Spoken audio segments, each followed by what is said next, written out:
against the Tampa Bay Rays. And tonight's game is brought to you in high definition by Time Warner Cable, where HD is free with digital cable. Joe Maddon in his fourth year managing the Rays. Last year shocking everyone by taking the Rays to the World Series, where they lost to the Phillies, and no surprise that the Rays signed him to a 3-year contract extension early this season. And the first pitch of the second half sails over B.J. Upton's head. Brian Bannister lost to the Rays when the Royals were in Tampa Bay in early June, and they really beat him up. Gave up 8 runs in less than 4 innings.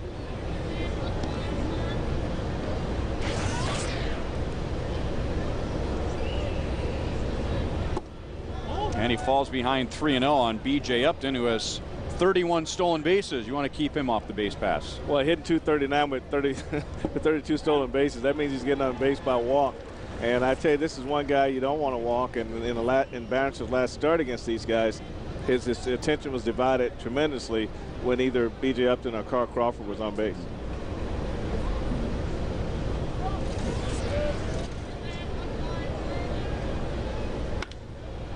Right to Yuniesky Betancourt. So he is tested right away in his new uniform and throws out B.J. Upton. 1 away in the top of the first inning. Let's hear the Royals defensively tonight against the Rays. David DeJesus, Willie Bloomquist, Mark Teahan in the outfield, with Alex Gordon back in the lineup at third, with Betancourt on the left side, Cayaspo and Butler over on the right side, Miguel Olivo behind the plate. And now 0-1 on Carl Crawford. And a lot of football players will say they love to get that first hit out of the way, that nervousness, and then you feel like you're in the game. And not only coming back from the disabled list, Yuniesky Betancourt, but playing with the new team and gets that first ground ball out of the way. Well, Ryan, he's just hoping that he can get a fresh start here, and whatever negative thoughts followed him from Seattle, he hoped that he can get over here, get some guys believing in him, and he can. I mean, he's only been playing 5 years in the major league, so I managed against him in Double-A, and if he can regain close to that, then the Royals have got a steal here. You know, the one thing I like about it is that you don't have the revolving door. You don't have 3 guys alternating between shortstop. You got one guy. He's bringing a .250 average into the game, so that in itself is better than what we had. So I'm going to be on the positive side of this deal, because I know that if things go well for him, then the Royals would have stolen themselves a pretty good shortstop. 2 up, 2 down against Bannister in the first inning. 74 perfect degrees at Kauffman Stadium. We started on time at 7:10. And the official time and temp presented by the parking spot. Easy to spot, easy to park. The parking spot at KCI.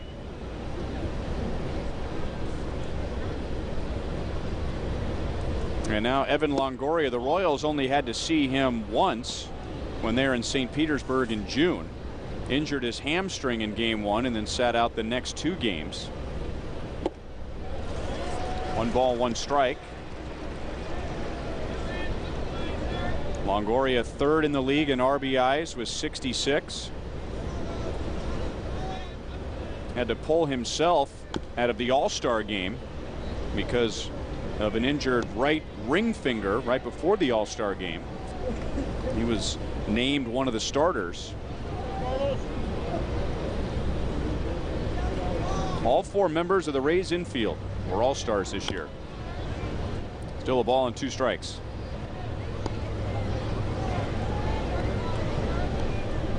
Well, that in itself, Ryan, lets you know that your team's playing pretty good. You get four infielders on the All-Star game from one team. That means they're very impressive players, and having your own manager does help. Make it 2 ground balls to Betancourt, helping Brian Bannister to a 1-2-3 top of the first.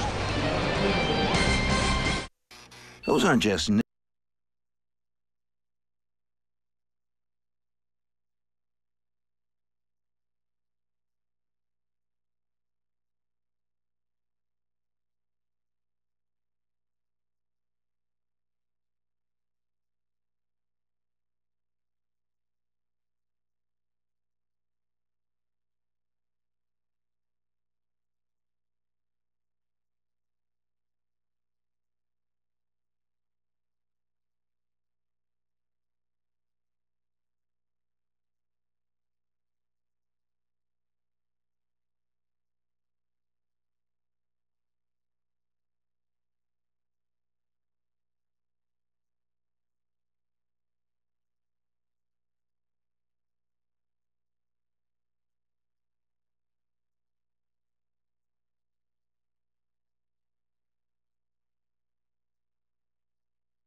Timothy Betancourt, but he'll be in center field, followed by Billy Butler. Mark Teahan will bat fourth tonight. He'll be at third base. Mike Jacobs, the DH. Miguel Olivo will move up to number 6. Alex Gordon at 7th. Alberto Callaspo and Betancourt will play his first game as a Royal in the number 9 position. And the Kia scouting report on right-hander James Shields. Well, last win, Ryan, unfortunately, was against the Royals on June 4th in St. Pete. 5-0 career versus the Royals with a 2.5 earned run average. But the thing that hurts him most is run support. He's third lowest run support in the American League. 0-1 on David DeJesus, who might have been one of the few guys who wasn't quite ready for the All-Star break, the way he was swinging the bat last homestand, which then carried into the final road trip before the break at Detroit and Boston. Finishing at 256. 1-1 against James Shields.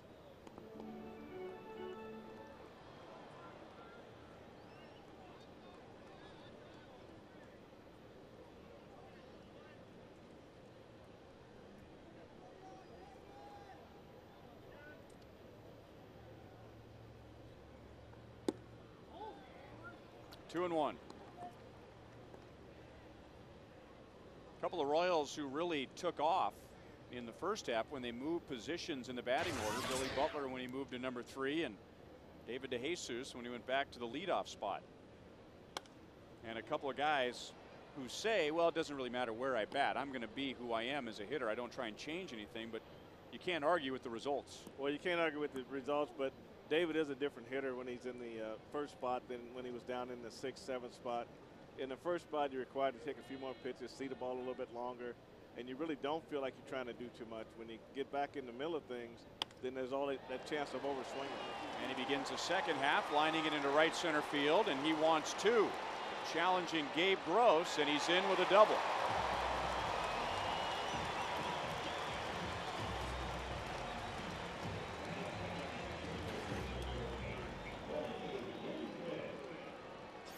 He didn't waste any time getting going again in the second half, Ryan. There was a fastball that ran back out over the plate, and he was able on 2-2 count, able to hit it in the right center field. That's a good piece of hitting right there. Getting deep in the count for 1, and then getting a base hit on top of that.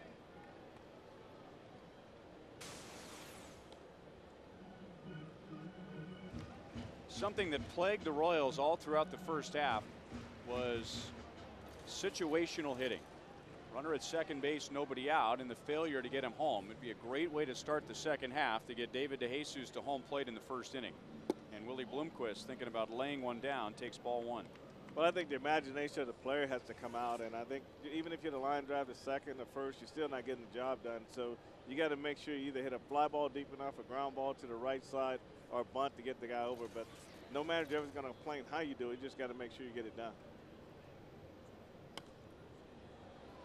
1-1 on Willie Bloomquist.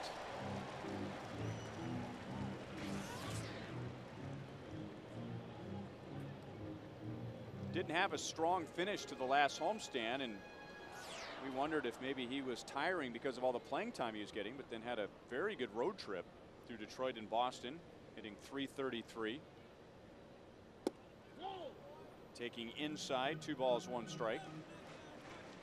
The Royals acquire a shortstop and also getting Alex Gordon back, so a couple of players moving to more of their shift around utility role, but Willie begins the second half in the starting lineup in center field. Well, I think the last few games of the first half, I think his knees or his legs were a little sore, and that come from the different playing of positions. When you're playing the second infield, you're taking a lot of short, quick steps. Then you go to the outfield where you got to take longer strides. Then you put that on top of the fact that he was getting on base and still in bases. James Shields takes the sure out as Bloomquist bunts DeJesus over to third. So the Royals are 2/3 of the way home. They get a leadoff man on. They get the sacrifice bunt now. And now it's Billy Butler's job to get DeJesus to the plate. Well, that was outstanding by Willie. I mean, he just said, okay, this I'm gonna get it done. So all he did was laid it out there in front of the pitcher's mound, and David got a good break off second, did a good job getting the third. But the most important, the Royals see now that you don't have to hit the ball hard to get a guy over. You just got to do what the game calls for. Just bunt the ball, get the guy over, and let's see if our number 3 hitter can get him in. Ball one on Butler. But like Bloomquist had a very good road trip. Butler outstanding in Detroit and Boston. He had 5 doubles, home run, 4 RBIs to finish strong and get his average up to 290.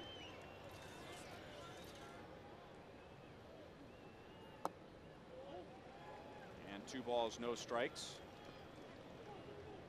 And the Rays are going to put pressure on the Royals in the very first inning. They're going to play with the infield in. I think Joe Maddon's looking at the fact the Royals haven't been known to score a lot of runs, and I agree with you, Ryan. This is the result of the Royals going into the All-Star break with a couple shutouts and just not really scoring a lot of runs. And if he can keep them close here, it feels like he got a chance to win the ballgame.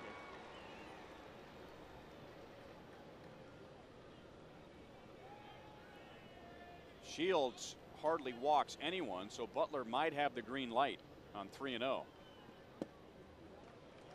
And he takes down and in. That's only the 27th walk all year given up by James Shields. But it does set up a double play with runners at first and third. And Mark Teahen coming up.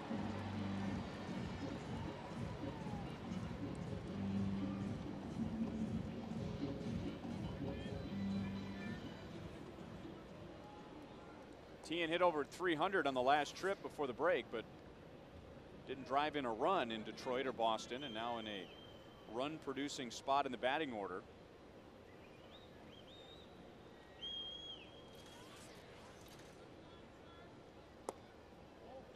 Takes ball one inside, and that's 5 in a row out of the zone from James Shields. Jose Guillen was late leaving the Dominican Republic, where he spent the All-Star break. He had a family issue to take care of, so not back in time to be in the lineup tonight. 1-1 to Teahen.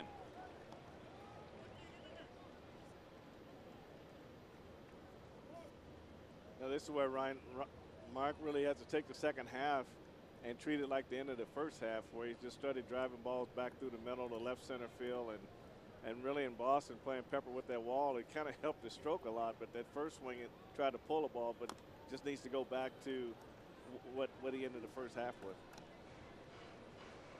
Down in the count, 1 ball, 2 strikes. Joking with Royals batting coach Kevin Seitzer while we were in Boston and saying, you know, just try and get Mark to imagine that green monster is out there in left field when he comes back to Kauffman Stadium. And use that as his imaginary target. Fouled away a changeup, still a ball and 2 strikes. Well, Teahen beginning the first half at second base. And with the injury to Alex Gordon after 7 games, moving over to third, and now begins the second half in right field, where he began the 2007 season and played very well in right field. He did not go. 2 balls, 2 strikes.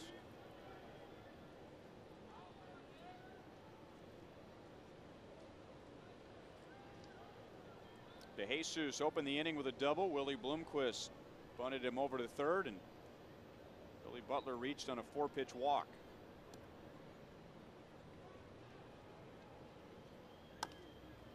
Rolled to the right side. That'll get DeJesus to the plate, and the Royals take a 1-0 lead.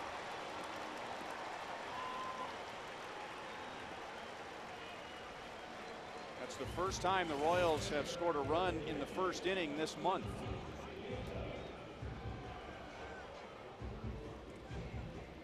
So it is indeed a good start to the second half. Well, Mike got out in front of a breaking ball, Ryan, and was able to turn his hands over and hit a soft ground ball to second base, and that allowed the run to score. And with Mark's speed going down the line, it would be awful difficult to turn a double play on that ball. So Teahen at first for Mike Jacobs, and even though Jose Guillen was not available for the starting lineup tonight, this is a vote of confidence from the manager that Mike Jacobs bats 5th the way his first half went. I'm sure Trey Hillman tossed around the idea of moving him down in the order for the second half, with Alex Gordon coming back from the disabled list. Well, I think he also realizes that Mike Jacobs can always run into one, and with Jose out of there, you know, to move Olivo down, you don't want to put Alex Gordon in that situation, and you don't want to put Alberto Castro down there either. So Mike Jacobs is the most familiar guy to put in that spot. 2 balls, no strikes.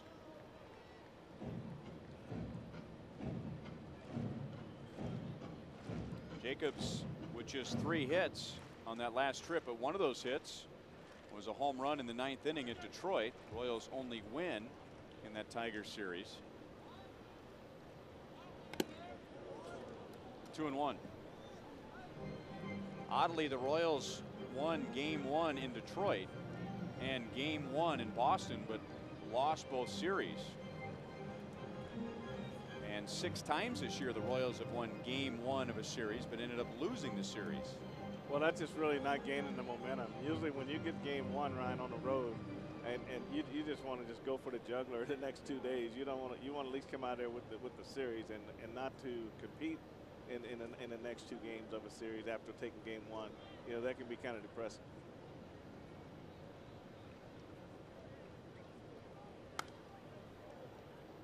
Two balls, 2 strikes. Royals were swept by the Rays in June, and it wasn't even close. The Rays outscoring the Royals 18-4. Joe Maddon's team with 8 stolen bases in those 3 games, showing off their speed, showing off their power. Full count.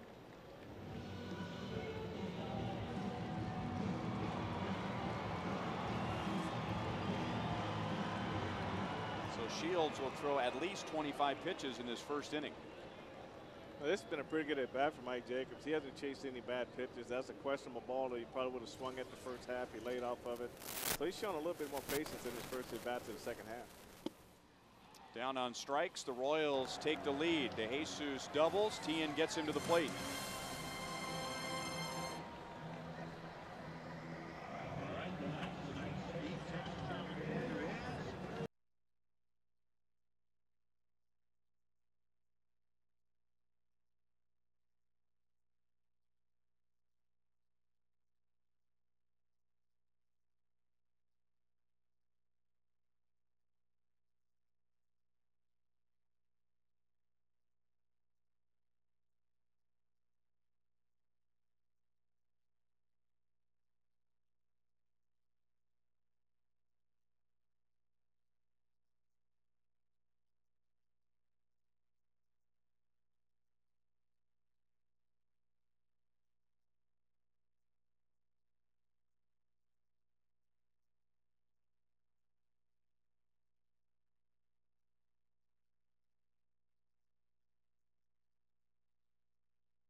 So Brian Bannister already has 1 more run of support in 1 inning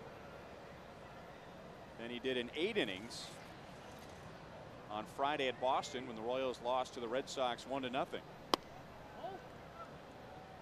Throws high and away to Carlos Pena.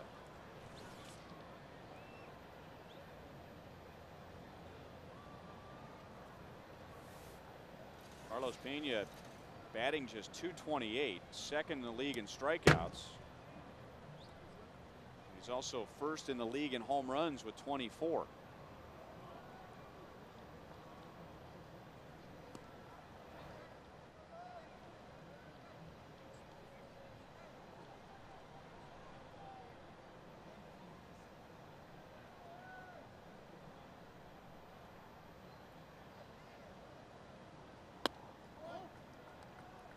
3 balls, no strikes. Pena added to the All-Star team late. And it's one of the privileges of being the manager of the All-Star team that you get to add your reserves, and Joe Madden has every right to add some of his players, as he did. Pena takes a 4-pitch walk. And that leads us to tonight's Cabot Woodstain's legendary performers. Back in 1978, the Royals winning 9-7 at Yankee Stadium. Paul Splittorff and Catfish Hunter starting it. Al Raboski ends up with the win. Frank White had a key RBI in the 11th inning for the Royals. Had some pretty good swings today in the Hall of Fame game, if I may say so. 0-1 on Ben Zobrist, who was also an All-Star. I had to go to the batting cages and take a look. Did you? I went down one day, 3 days ago. Monday I went. Started to get a blister, and I said I better quit. I haven't even put my wedding ring on. I've got a blister right where it goes. So. 0-2 on Zobrist. I just didn't want to be embarrassed out there. You know, you just some of that pride stuff you never lose. Nice easy base hit in the center field, and then going to the opposite field, hitting the gap in right center. Flawless on defense. You don't know how much pressure I was under. You know, the fans are still yelling things like, I heard a fan yell, Willie, hit it inside the park home run. Tien's first chance in right field, retires Zobrist. Pena back to first, 1 down. This is a 3-game series with the Rays. Tomorrow, Royals Live is on the air at 5:30. First pitch at 6:10. And Zach Greinke will be making his first start in the second half, going for his 11th win. Scott Kazmir for the Rays. He was on the disabled list when the Royals were in Tampa Bay in June.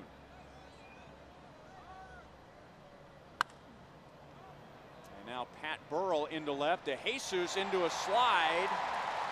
Be nice if one of the umpires would tell us what's going on. It's a catch. That was a heck of a catch too, Ryan. Going to your right, and then all of a sudden make a little adjustment up at the same time and make a great shoestring dive and catch. And he was just fortunate he kept his glove from getting caught underneath his body right there, maybe causing a wrist injury to himself. So it's good that he kept that glove out in front.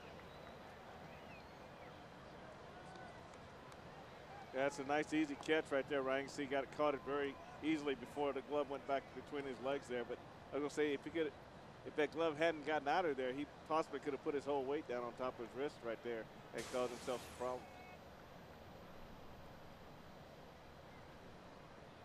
So the leadoff walk to Pena hasn't hurt Bannister so far. He's still standing at first. And the batter is Gabe Gross.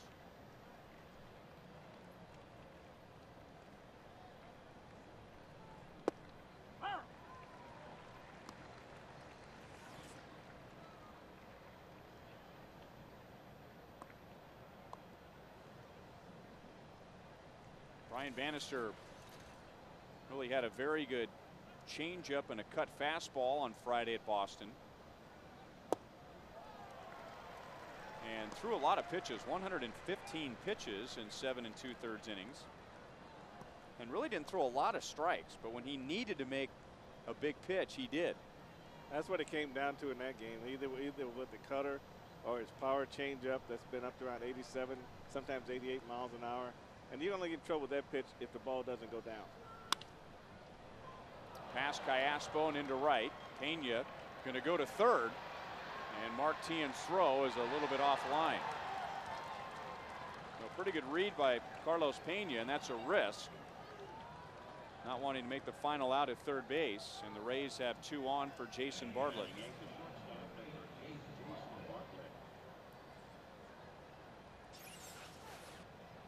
This is that changeup, Ryan, that just really stayed out over the plate. Didn't quite go down as much as Vanny wanted it to, and Gabe Gross was able to get the fat part of the bat on it and really drove that ball past Callaspo in the right field.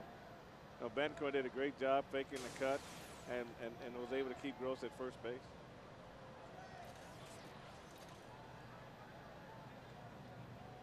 And now Jason Bartlett, another Rays player that was on the DL when the Royals were in St. Petersburg last month. And he is having an outstanding season at the plate. He was the Rays' team MVP voted by the local writers last year, but that was because of his glove. He had 1 home run, 37 RBIs, but named team MVP. This year, 8 home runs, 39 RBIs already, and that's with spending some time on the disabled list.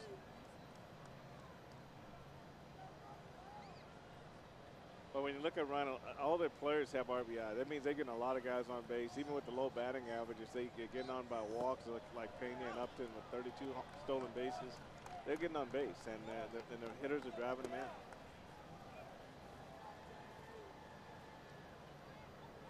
Pena walking for his 61st base on ball this year. That leads the league, and the Rays will take walks, second in the league in on base percentage. 2 balls, 1 strike. It really is some frightening math when you look at some of their numbers and try and figure out where the weak spot is. I mean, they walk, they hit for power. Nobody even comes close to running like they do.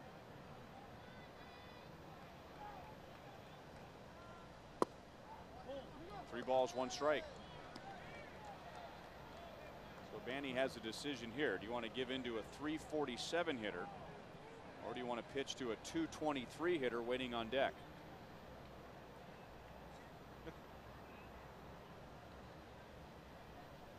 And there's the answer. So 2 walks in the inning, and they're loaded up for Deoner Navarro.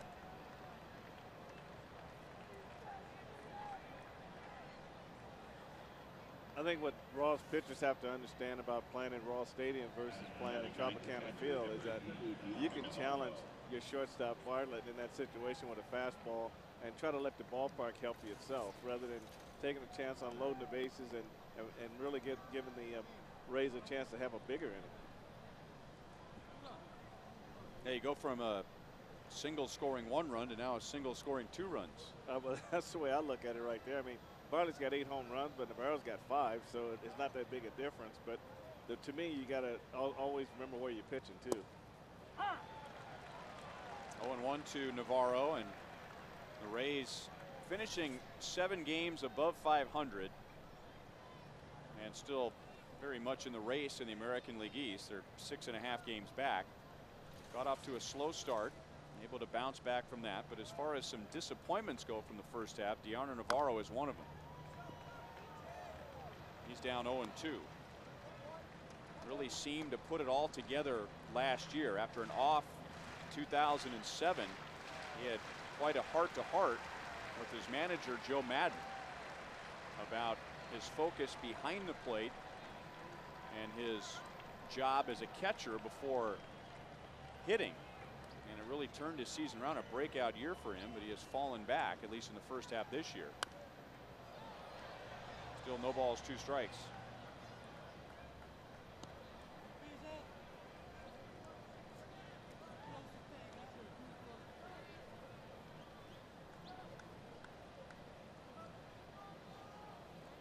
Two walks and a single given up by Bannister in the second inning. The Royals getting a run against James Shields in the bottom of the first.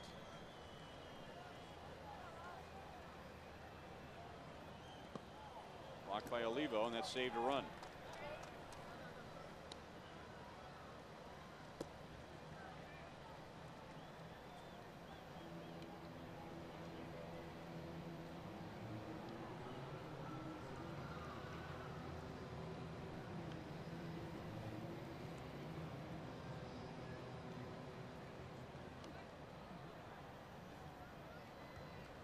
It was an easy first inning for Bannister. A couple of ground balls and a strikeout, but the Rays making him work in the second.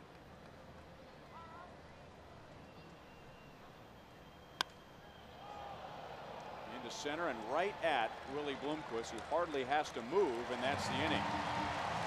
So Bannister survives a scare in the second.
1-0 Royals at Kauffman Stadium as we go to the second inning on the day the Royals open the brand new Hall of Fame, and Joel Goldberg is out there.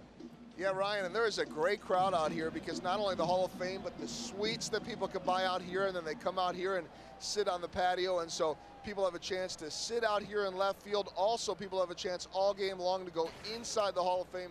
There's so much to do. I had a chance to see it a couple of weeks ago before it opened, and right from when you walk in, you see the history, not just of the Kansas City Royals guys, but the history of Kansas City baseball dating back to the 1800s. You walk in and there's this huge, incredible wall with just different facts and tidbits dating back to the Kansas City Cowboys and going on through to the Kansas City Monarchs and the Negro Leagues and on and on. And there's a ball right now coming out to us to left field right now, and get a great bird's eye view of Carl Crawford trying to field that. So great view out here and unbelievable stuff, which we'll continue to show you during the game, guys. All right, thanks, Joel. Good start for Miguel Olivo with his 10th double of the year. You had a chance to go to a reception last night and spend a little time in the Hall of Fame today. I haven't been in there yet, but I've heard nothing but great things. Well, I tell you, Ryan, you'll like it right from the very first opening of the door. Kurt Nelson was there. He's going to be a tired guy at the end of this day. All the hands he's shaking going through the door, but it's really neat what they did to the wall, how they burn all the names and the headlines into the wooden. It's really a beautiful wall that they've been. Whoever did that did an outstanding job, and the theater. It was really kind of neat today. Part of Willie's deal and Team Smiles, they had about 19 dental chairs set up down there to provide dental care for underprivileged children and those that couldn't afford it. That was really a neat deal they did early this morning. But like Joel said, it's just tremendous out there. All the things you can see. You go into the big video room there. I've got how big the screen was. It's like being in IMAX, pretty much. And they got a statue of Buck in the corner. You go sit next to Buck and watch the Royals history on the screen there. That's pretty nice. 0-2 on Alex Gordon in his first at-bat since coming back from the DL. And here's that look that Frank was talking about. See, that's a wooden wall, and all of those highlighted letters and words, they're all burned into the wall. It's really, really neat how they did it. They got the retired numbers right in front of them when they walk in, and they got the little Gold Glove section. That's pretty cool. Well, 8 thanks to you. I think the comments I get are not so much on the Gold Gloves themselves, but I gave Kurt Nelson one of the gloves that I actually used, and they couldn't believe how small it was.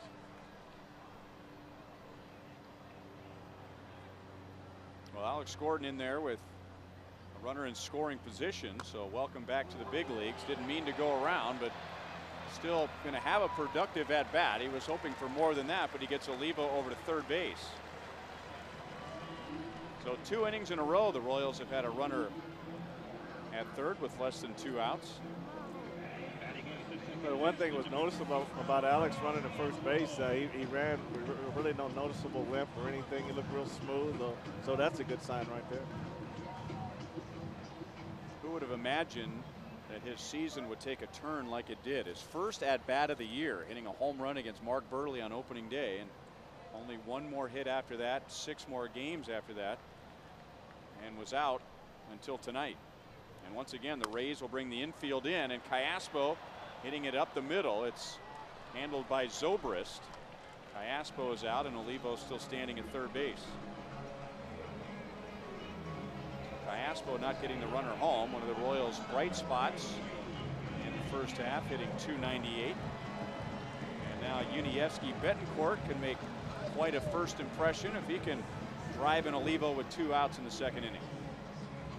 Yeah, that at bat by Callaspo, Ryan, really, he should have been a little more patient right there and got a pitch up that he can kind of drive. He really got out in front and rolled over on the ball and hit it right in the ground. That's what Shields really wants you to do in that situation. Slow it down, get you out front, and get that ground ball. Betancourt hit .250 with the Mariners, and then in the middle of last month went down with a right hamstring.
which actually took climbing up some sets of ladders.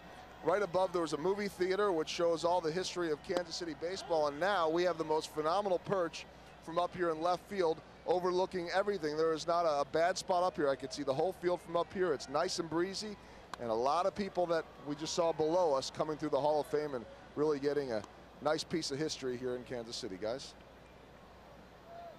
Who's that masked man up there with Joel? Joel, you know there's someone up there with you? It's kind of almost like a horror movie. You know, right here? Yeah. That's Kale. Oh, okay. If he's not here, you can't hear me. Joel, I wouldn't want to go. I wouldn't want to be where you are. Why not? It's too high. It's not that high. You guys know that I've been to places that are much higher than this year. Well, you were in the scoreboard. That was high, but you're still anything over 10 feet. Upton drives it over Tien's head and off the fence. So the Rays with a runner at second base, nobody out in the third inning. Brian Bannister stranded 3 runners in the second when he got Navarro to fly to center, but now Upton begins the third with his 21st double. Here's tonight's Roadrunner Turbo Speed Pitch comparison from the first 2 innings. James Shields hit 93. Brian Bannister hit 91. You can double your speed with Roadrunner Turbo from Time Warner Cable.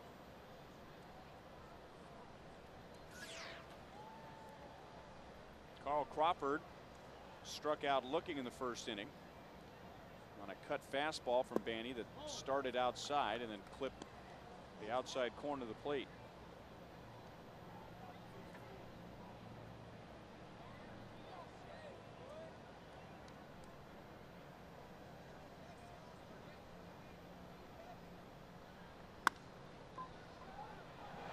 Over Butler's glove and into right field, and just like that, Tampa Bay has tied the game. Crawford with his 40th RBI.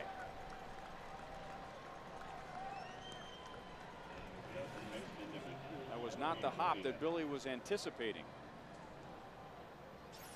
Well, what you want to try to do, Ryan, with a man on second base is you want to try to get in front of this ball if you can, and that ball took a higher hop than Billy was trying to do. But the whole idea in that play, on this ball here, is just not so much try to catch it, but you want to try to at least knock it down and keep that run from scoring from second base.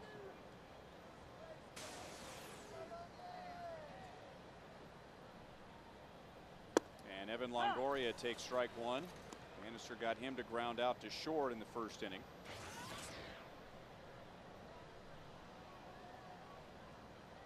You know, when you played in college, and your coach would always say, with a man on second base, you very rarely hear him tell the infield, catch the ball. Knock the ball down. The #1 word out of coach's mouth is make sure you keep the ball on the infield, and that should be your primary goal.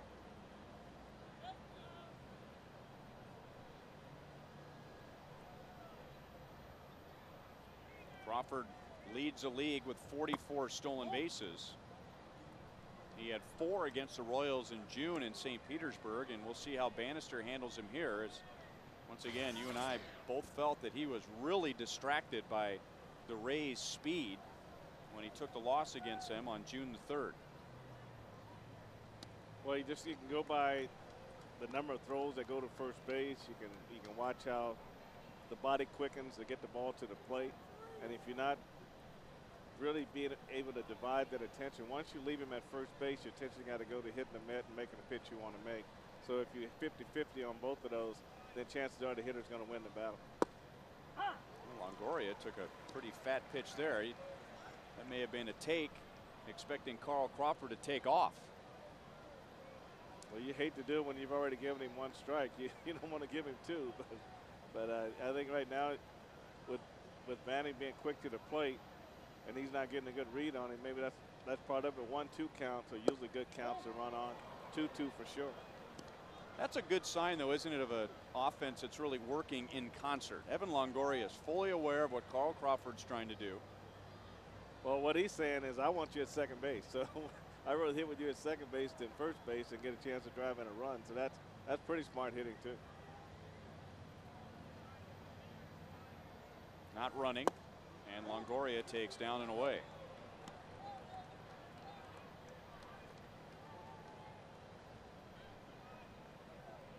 Last year's American League Rookie of the Year, Evan Longoria began the year in the minor leagues. Now Crawford's running, and Longoria into right center.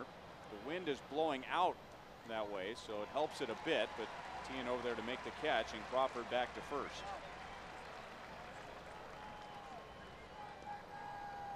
Coming up the day after tomorrow, it's Youth League Day here at Kauffman Stadium, sponsored by Schlitterbahn Vacation Village Water Park, and the Royals have a giveaway for kids. 10,000 kids aged 14 and under will receive this Golden Glove in honor of Frank White, who won 8. And you can see those 8 gold gloves out in the new Royals Hall of Fame when you come out on Sunday for the 110 game. And if you're wondering about the pitching matchup, Luke Hochaver for KC and Matt Garza for the Rays. Now Carlos Pena, and the Royals thought that Crawford might take off.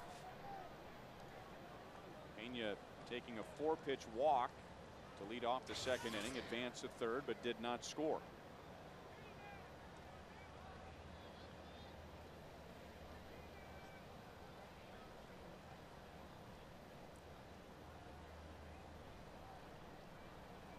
Now Crawford's running. Pitches a strike, and Olivo just couldn't hang on to it.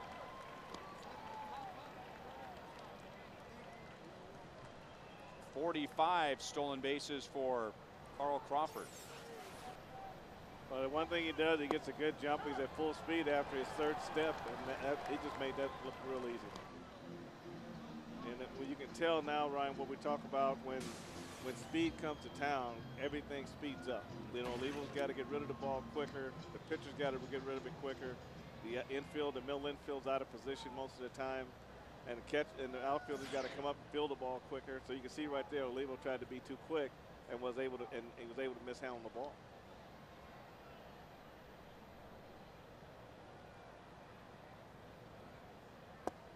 Oh. 2-1 on Pena. So if Crawford were a car, you'd want to test his 0 to 60. He gets there quick. He gets there quick, and I'm really impressed with the 45 stolen bases. You know, Ellsbury, the way he's running, Upton, Bartley's got 19 stolen bases. In the day of the slide step, controlling the running game, varying your looks, it's really impressive that these guys are able to put up the stolen bases that they have. Crawford lost track of the outs. He went sprinting towards third. His third base coach, Tom Foley, bailed him out, screaming at him, but he had his head down and was headed to the plate. The Royals almost ended up with a double play. So 2 down, and now Ben Zobrist. Well, you see right here, Ryan, he takes a look. I mean, he comes down, he sees the ball hit, so clearly he thought it was 2 outs on his own. And his heads up third base coach was able to get him back on track again. But, you know, base runners really, you have nothing to do but check around and see how many outs it is. I mean, you shouldn't forget how many outs there is on the base. When you got all these scoreboards, your third base coach is constantly telling you how many outs it is. The opposing catcher walks out in front of the plate, tell you how many outs it is. So it's your job as a base runner to remember how many outs it is when you're on base. Zobrist flied to right in the second inning. He is the subject of tonight's league leaders, brought to you by your Kansas City area Toyota dealers. Slugging percentage leaders in the American League, and Ben Zobrist at .598, second only to Joe Mauer. And this is a guy who last year played 6 positions for the Rays. And their super utility guy. 2 seasons ago, he was the opening day shortstop, but was beat out by Brendan Harris when he was with the Rays. But with the injury to Akinori Iwamura, got a chance to play every day again at second base, and he was in St. Louis for the All-Star game.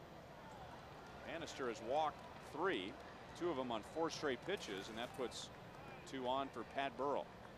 How would you like to have a super utility guy with 17 home runs and 52 RBI? That's what I call a super utility.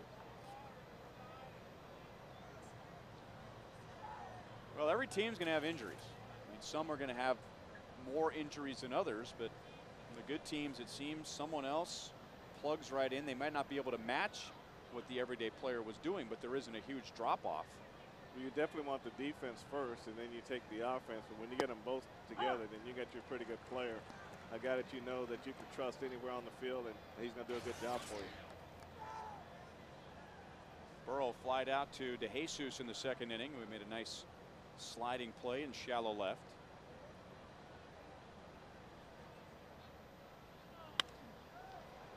Cayaspo off of his glove and out into shallow center field. Crawford will score. Zobrist to third, and Tampa Bay takes a 2-1 lead.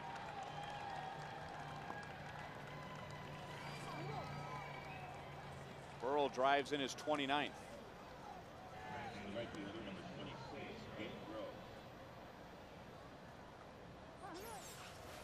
Well, you watch this play here, Ryan. Alberto actually dove past this ball, and it went between his body and his glove, so he just misread the speed of the ball.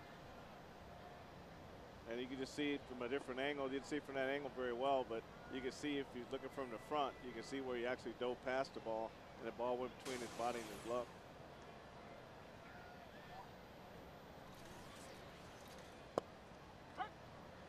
Oh, and 1 on Gabe Gross. Singled first time up.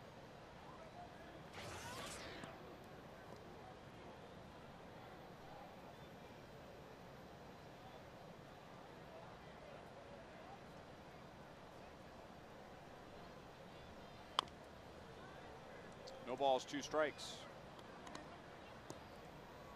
Not in the lineup tonight, but one of the players that really hurt the Royals when we were in St. Pete, Matt Joyce, he was with the Tigers last year, and he was in that trade that sent Edwin Jackson to Detroit. Jackson was an all-star. Matt Joyce played most of the games in right field.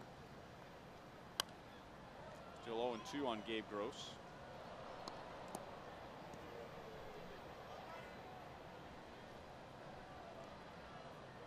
Former first-round pick of the Toronto Blue Jays. Gabe Gross out of Auburn, where he began his college career as a quarterback.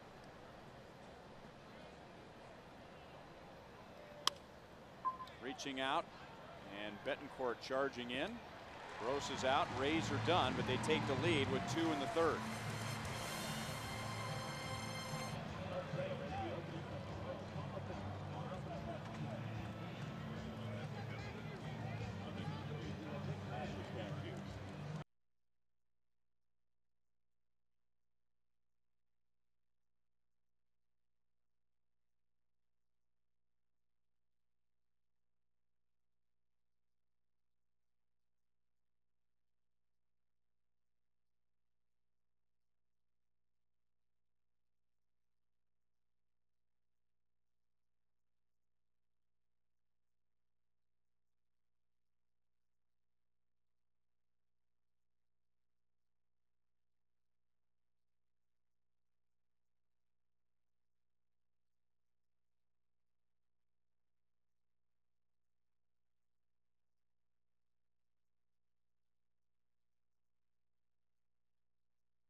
Spends his summers on the baseball fields, maintaining fields in Weston, keeping them playable for members of the Weston Sports Association, while coaching 4 youth baseball teams. Wow. 4 teams. David DeJesus began the second half with a double to right center. Willie Bloomquist bunted him to third, and Mark Thiem got him home with a ground out. Ball, one strike against James Shields, and then the Rays taking the lead with 2 in the 3rd inning on RBIs from Crawford and Burrell.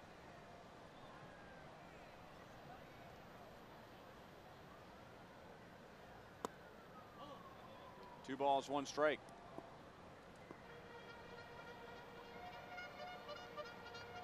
James Shields, who got the nickname last year, Big Game James. When the Rays needed to win a game, he was the guy they wanted on the mound, and more times than not coming through in those situations as DeJesus gets it through the right side. And he's 2 for 2, and the Royals have a leadoff hit in each of the first 3 innings tonight.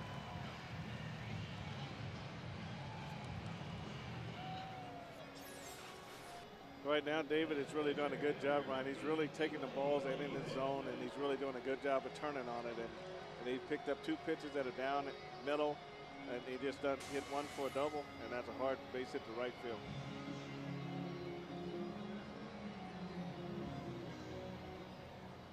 Willie Bloomquist taking one swing in his first plate appearance, trying to drive something to the right side, but after getting a strike in the count, laid down a bunt to make sure he got DeJesus to 3rd. The Royals manufactured one home in the first. Yeah, this is a good manufacturing situation here too, Ryan. If you want to look at the possibility of the hit and run, Willie's a good contact guy, hits behind the runner well, and David not being a base stealer, this would be a great situation at some point if Trey wanted to hit and run.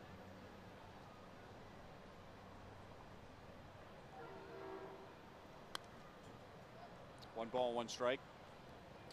Well, the second half will be interesting to see how the Royals are creative in scoring runs. In the first half, Royals finished last in the American League in runs scored. They had the fewest stolen base attempts in the American League, the second fewest home runs. So sitting back and waiting for a big inning, waiting for a home run, isn't the strategy in the second half based on the first half numbers. So I imagine Trey spent some time with bench coach John Gibbons thinking, okay, what can we do? How can we be creative to get runners across home plate? Well, I think you just got to go with your combinations. Once the combination line up, you just do something with, like this combination here. You can do a couple things with it, and as long as you utilize your combinations, you're okay. Bartlett may have jumped too soon. He was on the way back down when the ball went off of his glove. And that's a break for the Royals. 2 on, nobody out.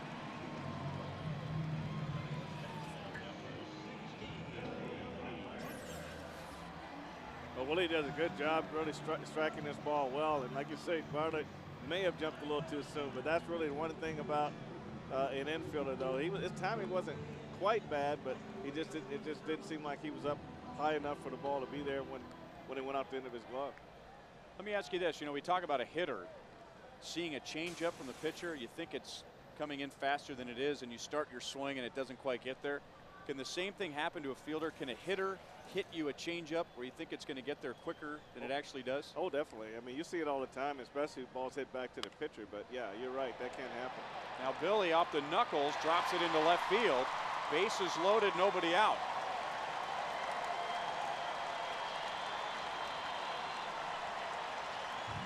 So a solid single to right from DeJesus.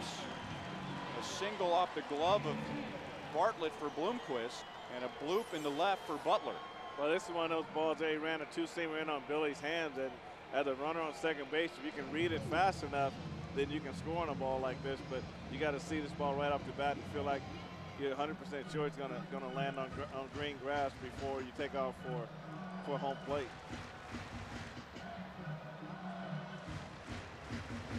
I think David jockeying back and forth, and I think Carl Crawford's speed has something to do with that. I was thinking the same thing. I mean, with your average left fielder, maybe you read that's a base hit, but with him, I mean, he can come out of nowhere and make a play. 0-1 on Martin, grounded into a fielder's choice in the first inning, but that scored DeJesus from third.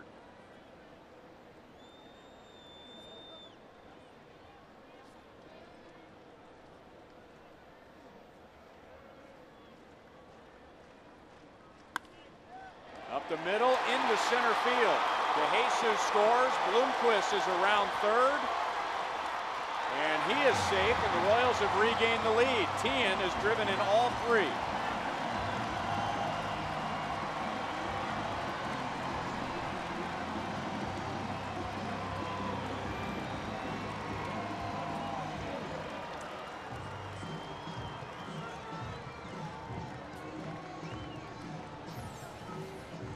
Mark does a good job, Ryan, right here. He keeps his head down. He follows his two-seamer down and away and really just bangs it right back through the middle.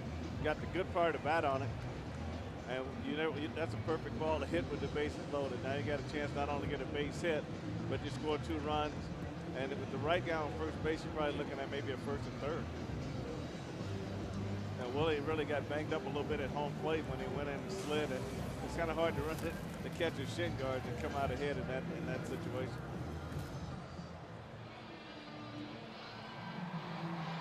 Still nobody out. And Mike Jacobs coming to the plate. So 4 straight hits to greet James Shields in the 3rd inning. The Royals have 6 hits already in less than 3 innings. Jacobs struck out on a fastball in the 1st inning. That's how Shields got out in the 1st.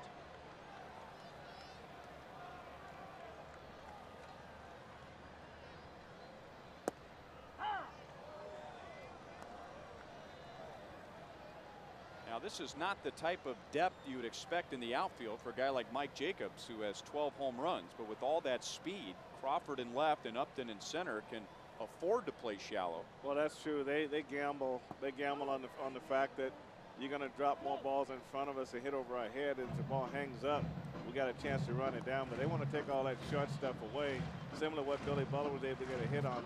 Those are the kind of hits they want to try to prevent.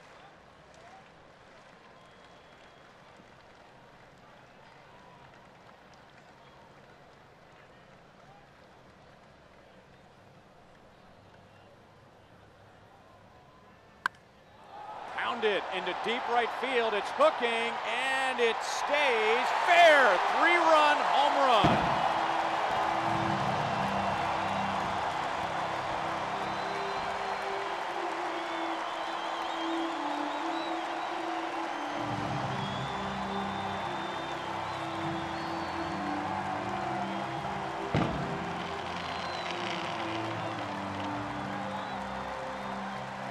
Have scored 5 in the 3rd inning before making a single out.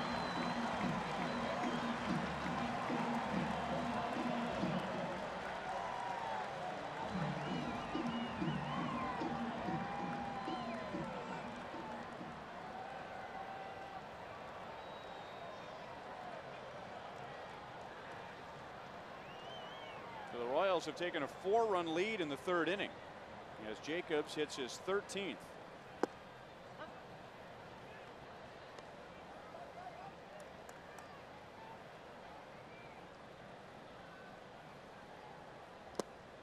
No balls, 2 strikes. You know, that's the thing about Mike Jacobs. Now, this is only 2 at-bats, but I go back to the home run that he hit in Detroit on the last road trip. 0 for 3 or 0 for 4 in his first at-bats. Really didn't have good swings, but had 1 good swing in the 9th inning, and you know that had something to do with him just keeping his head up, knowing that I'm going to get another at-bat, and he begins the 2nd half tonight, strikes out, as he does so often. That's just part of his game, but in his very next at-bat, a 3-run home run. Into shallow right, but Gross is there, and that's the 1st out of the 3rd inning.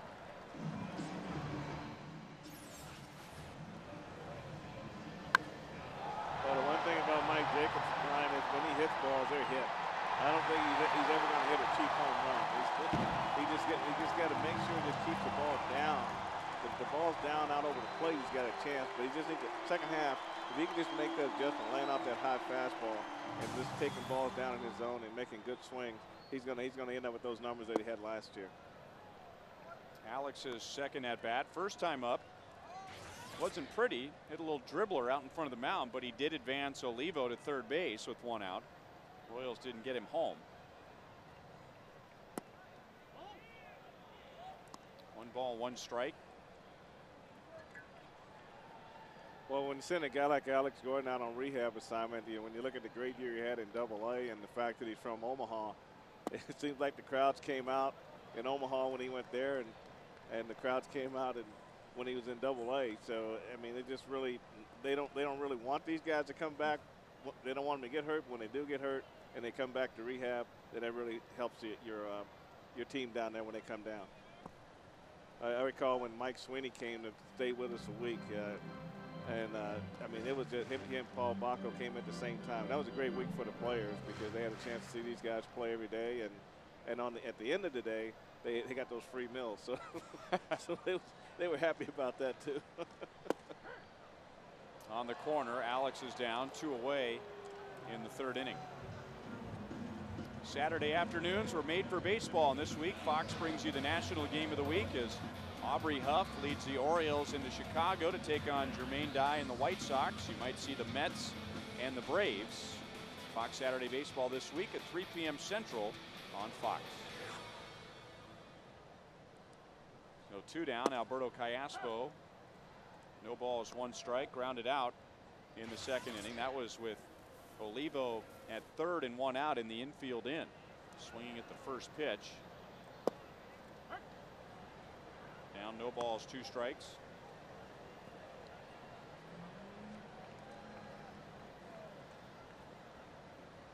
Shields picking up the tempo and gets a big chopper to Bartlett, and that's the inning. The Royals come up with 5 in the 3rd. Tien, a 2-run single. Mike Jacobs with this 3-run home run.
Up the right field line off the bat of Jason Bartlett, and David DeJesus with his 2nd good play tonight. Took a hit away from Burrell in the 2nd inning, and now Bartlett in the 4th. So 1 down, and once again, here's Joel. Well, I'm inside the Hall of Fame, guys, and actually had a phenomenal view of that catch by David DeJesus. As people walk through here, they'll see these windows, and they could actually literally walk by, stop, and watch the game. And then, of course, there's so much else to do in here. In this area, there's displays with the uniforms and the no-hitters and the All-Star game in '73, relief pitchers. And so you see some incredible things as you see some of the video that we're showing you right now, too. And it's been fun. I was just watching a video behind me, and there's lots of videos and movies. And just saw Frank with the mustache giving a lot of commentary. And this is current Frank, by the way, not the old Frank. And saw something on relief pitchers as well, and a great little clip from Dan Quisenberry talking about the different relief pitchers. And this was shot many years ago. As he says, there are 3 kinds of relief pitchers: the power, the finesse, and the funk. And he turns his hat backwards and sticks out his tongue. Really, really cool stuff. A lot of awesome history in here, guys. All right, Joel. What is the difference between Frank with the mustache and Frank without the mustache? I don't know. I usually have it up until spring training, and then I shave it for the season, so I'm not sure. You don't pluck it? No. Okay. Those are eyebrows. Oh, boy. Frank said it, not me. If you pluck your eyebrows and you pluck chickens. Oh, boy. Deandre Navarro flied to center in the second inning with the bases loaded. Still 1 ball, 2 strikes. You know, that is an old term for eyebrows, though. As I was saying, the Firestone leaderboard tonight, the Royals wins leaders. Zach Greinke with 10. Brian Bannister with 6. Luke Kochaver with 5. Gilmesh has 4, and how they remove their eyebrows, I know not. In the old days, he used to do it with tweezers. I have 4 sisters. In the old days? I have 4 sisters. What do we use now? Well, they have they go to the salons, and they have. Really? They do a better job now than Guys do? No, I'm talking about ladies. I'm not talking about guys. Where are you going? I have no idea.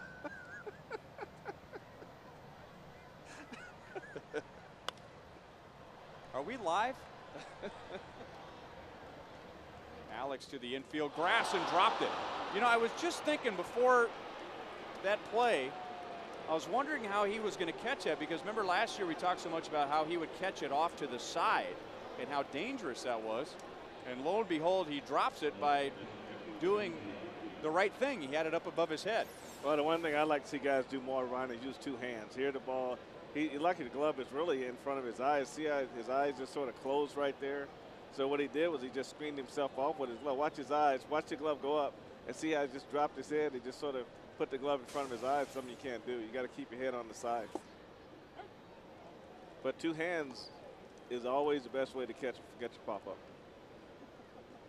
You recall, I think his first year, he was catching down below his shoulder, and I think one ball came down and hit him in the cheek one time.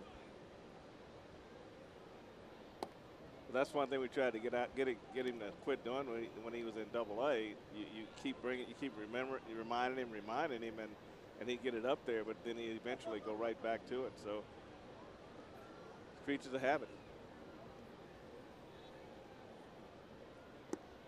2-1 on Upton. And when you catch a ball with 2 hands, it's not necessarily that your throwing hand is going to help you actually catch the ball. It just kind of helps you center the ball, just right? Center the ball, balance the catch, and it's overall good body balance. And the ball is coming down at a rate of speed. So it's nice to have those 2 hands there in case something like that does happen. You got a chance to recover. When one arm is down and the other one's up, then it just no chance. That's out of play. It's 2-2 on Upton. Had it explained to me once that there's no way to use both of your hands and not have the ball right in front of your face. Right. So if you put your 2 hands together off to the side, so you're just kind of using it as a guide, the mark on the scope of a rifle. Yeah, great guide, and really the thing you just never want to do is you never want to put the glove in front of your eyes. You always want to be able to see the ball, and that's where Alex got in trouble there. Just when his hand went up, he just blinded himself, and when the ball came down, at some point he lost it, and when it got to a certain point, it left your eyes, and you didn't know exactly where in the glove the ball was. So he just hit in the hard part of the glove and popped out. So 2 down, and now Crawford driving in one of the 2 runs in the 3rd inning, 1 for 2 tonight. Also with his league-leading 45th stolen base. And this is that dangerous part of the inning when, because of the error, the inning should be over. So this is bonus time for the Rays, and with their offensive numbers, they don't need any bonus time. Not at all. 1 ball, 1 strike. You know, with Banny's cutter being 87, 86, you can see the late movement on this changeup. You know, the thing is that power changeup, his cutter are in the same speed range. So sometimes you got to mix in that 78-mile-an-hour curveball or that 91-mile-an-hour fastball and try to show a little difference in that. And Crawford into center. Holding at second base is Navarro, so 2 on 2 out, and now Evan Longoria. So Banny threw a cutter at 87, a changeup 87, and then he comes back with another changeup at 85. So everything's in the same speed range, and so you're not really doing that much to throw the hitter off because the changeup is not really diving down, and you're not throwing a two-seamer running down and away, and you're not using your 91-mile-an-hour fastball to set up these 85 and 86-mile-an-hour pitches. That is something that has really changed in the game the last 10 years. And I've heard from a lot of pitchers that pitch in the 60s, 70s, and 80s. It just blows their mind that a pitcher would begin a sequence with a changeup. Because what are you changing off of? You want them to time the fastball right, so then you use the changeup. Well, hitters can speed up pretty easy, but slowing down is hard. You know, and they always say hitting is timing, pitching is breaking timing, and I'm like you, the changeup first pitch, unless you just got a dynamite changeup, is not a good pitch. And to throw a changeup and follow a changeup with a curveball, they don't like that either. Longoria 0 for 2 so far tonight. So what you're saying is ideally you want to set them up with the fastball so they're thinking speed up. And right. Then you use the changeup. Right. That's okay. They'll say you can use a curveball first pitch. You know, give me over a curveball for a strike. But you got to have a pitch that is going to get the guy out front. So if you pound him with fastballs in and out, and then you come back with a good changeup, now it's a chase pitch at that point, and you just got to make it go down and have him get out front and roll over on it.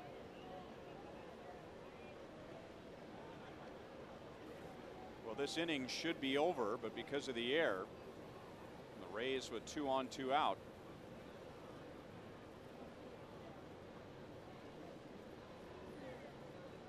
Navarro at second, reaching on the air. Crawford at first, singled, and Bannister got Longoria to chase a bad one that got a piece of Miguel Olivo. It's 2 and 2.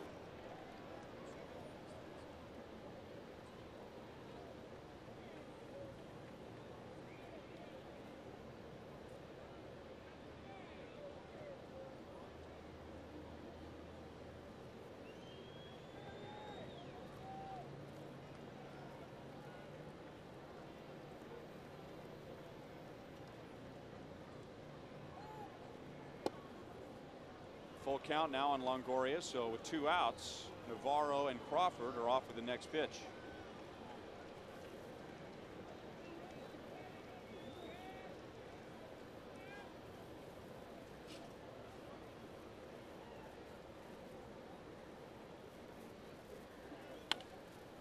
One hop, Betancourt can't handle it. May have been screened by the runner, and the Rays are going to get 1 run. So it's 6-3, and the Rays take full advantage of the extra out. 67 runs driven in for Evan Longoria.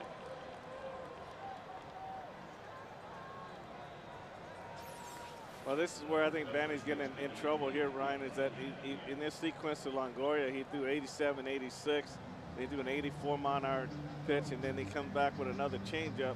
Another cutter at 86. Here, Betancourt could have lost the ball right in the runner's body right there, but the point I'm trying to make is that he just wasn't fooled. He was able to stay in that same miles per hour range and look for that changeup. Just too good a swing at it. If you use your fastball a little bit more to set it up, I think you get a different type of swing.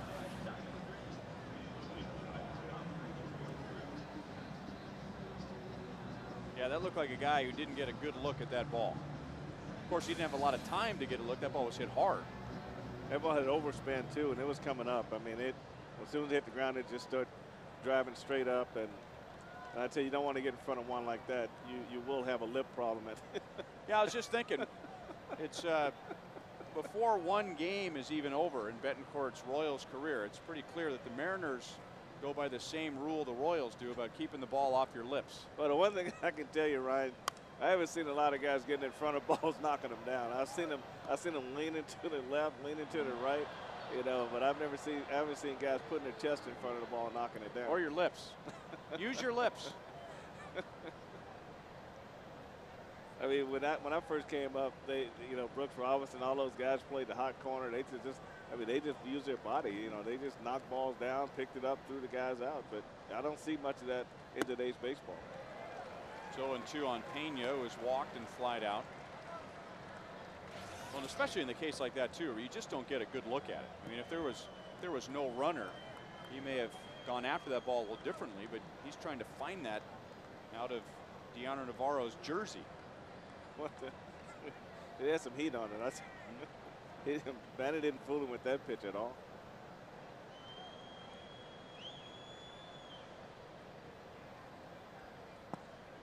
And now off the glove of Olivo, and all of a sudden it's a 2-run game. Olivo either crossed up or just didn't make the right decision on how to go after that ball, but it's a ball that should be handled, and a pass ball allows Crawford to score and Longoria to second. Well, here it looks like he thought this ball was going to be in the dirt, and then when he turned his glove over, the ball hit right on the heel of his glove. So that's definitely got to go as a pass ball.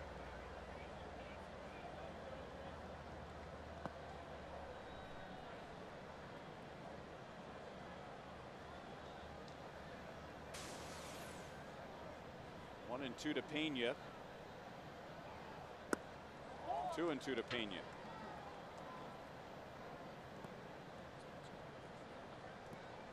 Well, the Royals just scored 5 in the bottom of the 3rd inning, and now I'm sure feel like they've just given Tampa Bay 2 runs. Navarro reaching on an error by Gordon coming around to score, and a second run coming in on a pass ball. So these will be unearned runs for Brian Bannister. It's still 2-2 to Pena. Yeah, and really the other negative is that he's having to work so hard. He has to throw more pitches, and really I think that's what hurts the starting pitcher. You give him 4 outs, 5 outs an inning, and this is definitely one area of the Royals game has to get better the second half of their defense. And I'm just talking about making a tough plays, but I'm just talking about making a routine play. He is at 91 pitches already, and the 4th inning isn't over. Now it is his 3rd strikeout. The Rays get 2 unearned runs in the 4th.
Rays back in it with 2 unearned runs in the 4th inning. It'll be Betancourt to Jesus and Bloomquist in the bottom of the 4th. Royals scored 5 in the 3rd against James Shields before making a single out. Betancourt grounded to short in his first at bat as a Royal.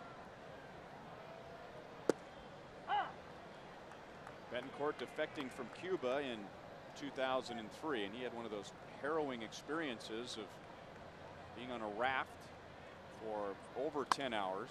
Ended up on a smuggler's boat and didn't get to land for almost 48 hours. There's his first hit as a Royal, 1-on, 1 out in the 4th inning, and in all 4 innings the Royals have had a hit and the leadoff man on. Well, he does a good job here, Ryan, just taking this sinker and this two-seamer and then hitting right back through the middle. You may have read already about Betancourt getting the number 3 from his new teammate and his old teammate, Brian Pena. They played together on the Cuban junior national team. When Brian defected in 1999, he was number 3, but that's Betancourt's favorite number. So Brian gave up his number to Betancourt and took number 27. He's also the 10th Cuban player to wear a Royals uniform. Now, don't ask me to name them all. I can't do that. But it goes all the way back to 1980. I remember Jose Cardinal being one. Okay. It's going to be one of those running trivia questions that we can go with all night. The other two are obvious, Betancourt and Pena. Eli Morel from the Cardinals when he came over from the... How did you come up with that one? I was here. He was with the Royals for about 4.5 minutes. And my mentor, you know, Cookie Rojas. Okay. So with that one. Eli just rolled off. Oh yeah, and then there's Eli Marrero. Oh sure. Should have been the first one I came up with. So we got half of them then. Jose Cardinal, Yuniesky Betancourt, Brian Pena, Eli Marrero, Cookie Rojas. And I'm going to take you way back. I'm going to take you all the way back to the first shortstop in Royals history. Jackie Hernandez. Okay. I actually did see him play. Okay, that's 6.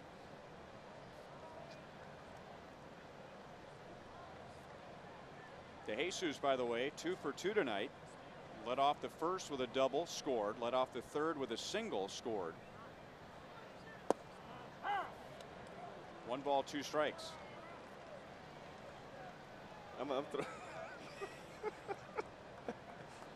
Wow. Well, your memory is unbelievable. These names just keep popping into your head. No, I actually saw this guy play. Remember Sandy Valdespino? No. You don't know that? You don't remember that name? No. Well, we'll write it down. I'm thinking, I might be wrong, but I think he played with the A's. But also with the Royals. Is he one of the? Is he one of the 10? Mm-hmm. All right, He's so we one have of the 7 10. out of the 10. 2 balls, 2 strikes.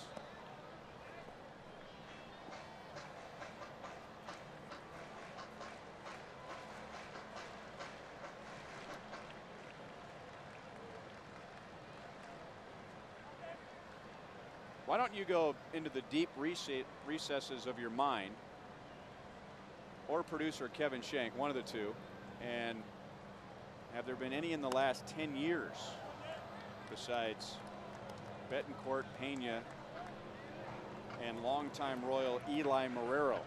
No, I was trying to think of some early in the first draft of the Royals, 69, 70. I was trying to go back there and think of some of those guys.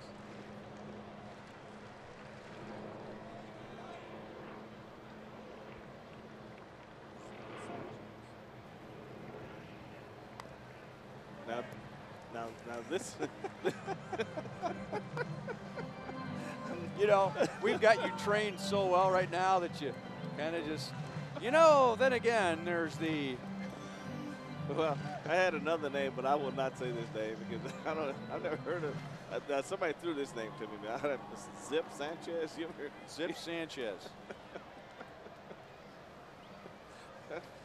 That might not be a player. I don't.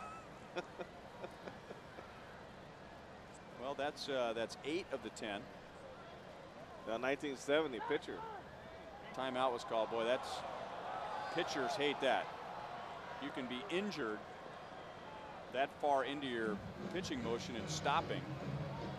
Ed Rapuano, the home plate umpire, is taking the blame for that one. DeJesus asking for time, and really, if DeJesus didn't get time there and Shields delivered the pitch, David really couldn't blame the home plate umpire. That was pretty late. That was way too late. You can ask for it, but you better be ready to hit because you just may not get it. to Zobrist, Bartlett, Pena, double play, 2 down in the 4th inning.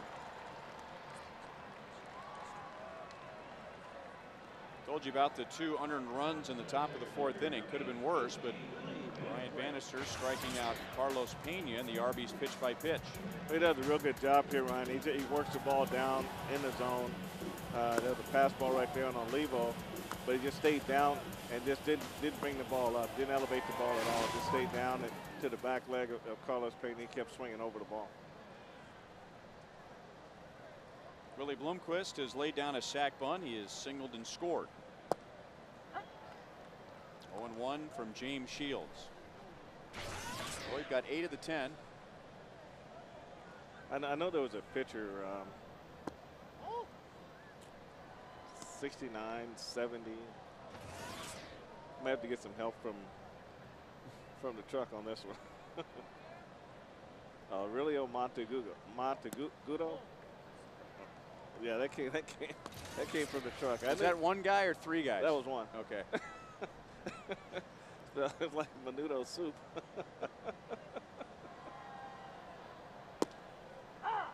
Two and 2 on Bloomquist. You want to try that name again? Aurelio Montegudo. I think we got 8, right? That's 9. 9.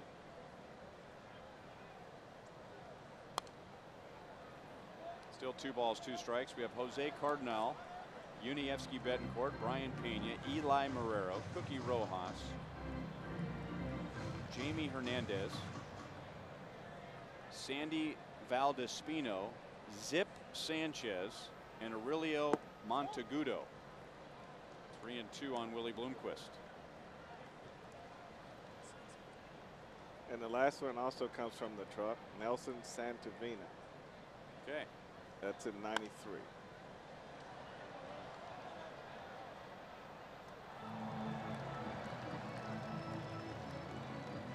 Did any of those former Royals last as long as Eli Marrero did on the roster?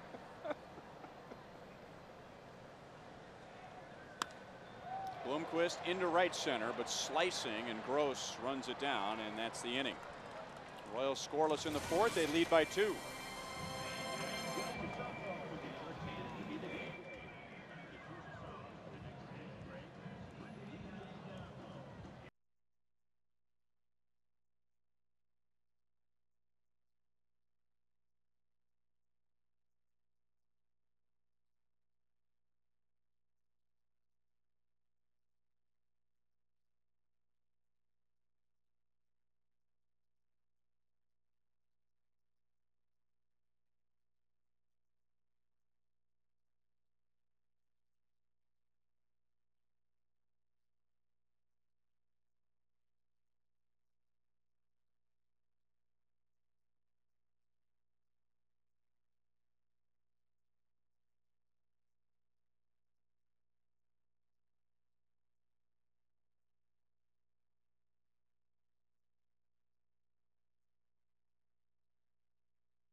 Plays, get your pitcher off the mound, back into the dugout. But you know that one play, that one error, whatever it might be, keeps popping up, and they're still paying for it. So they got to get to the point where they're confident enough when they make that mistake, they can come back and get the next out and still get off the field.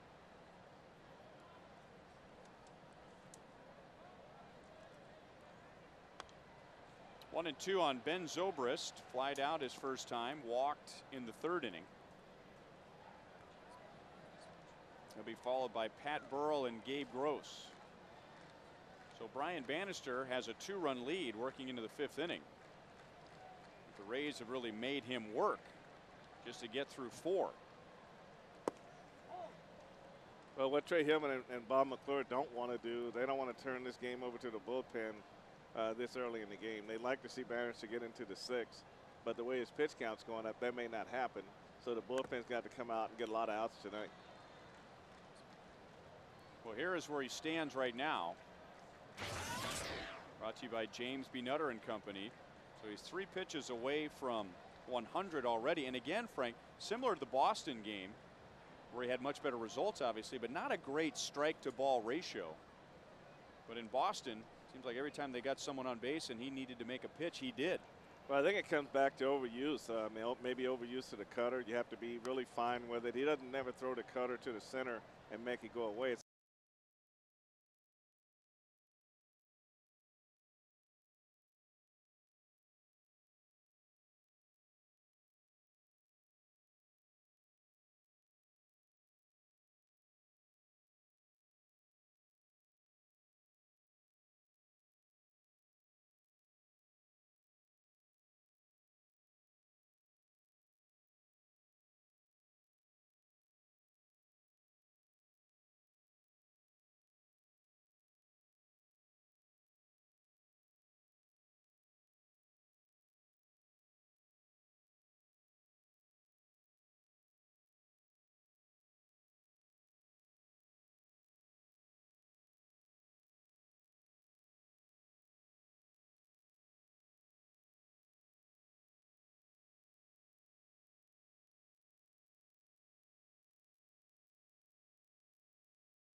Was sliding, took a hit away from him.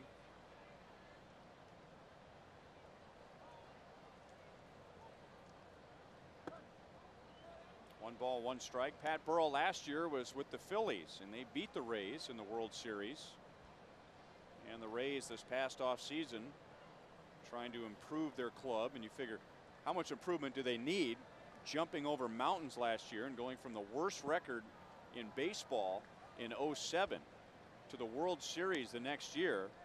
The only other team that's done that was the 1991 Braves, but still looking for ways to improve. They wanted a right-hand bat with some power, and got a good look at Pat Burrell in the World Series and signed him to a 2-year contract.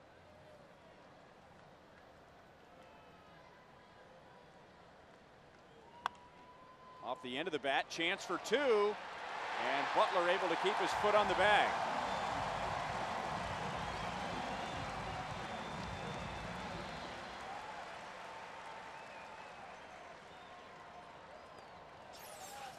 But Ryan, this play here really just irritates a manager right here. You got a ball that really doesn't clear the infield, and it's not hit very hard, and you're able to double run off first base on this play. So that's just pure lack of concentration on the base run on that play, because anything that's head high or lower, they're supposed to freeze anyway. And if it gets by, then you can go to the next base.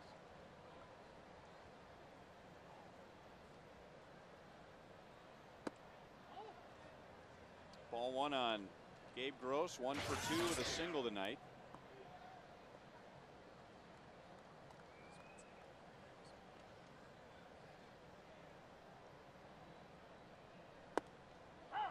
One ball, 1 strike. Bud Light will show us what's on tap for the Royals. This is a tough homestand to begin the second half. Three-game series with Tampa Bay. They have 48 wins. And then the Angels after that, the Rangers after that. Those are the top two teams in the West.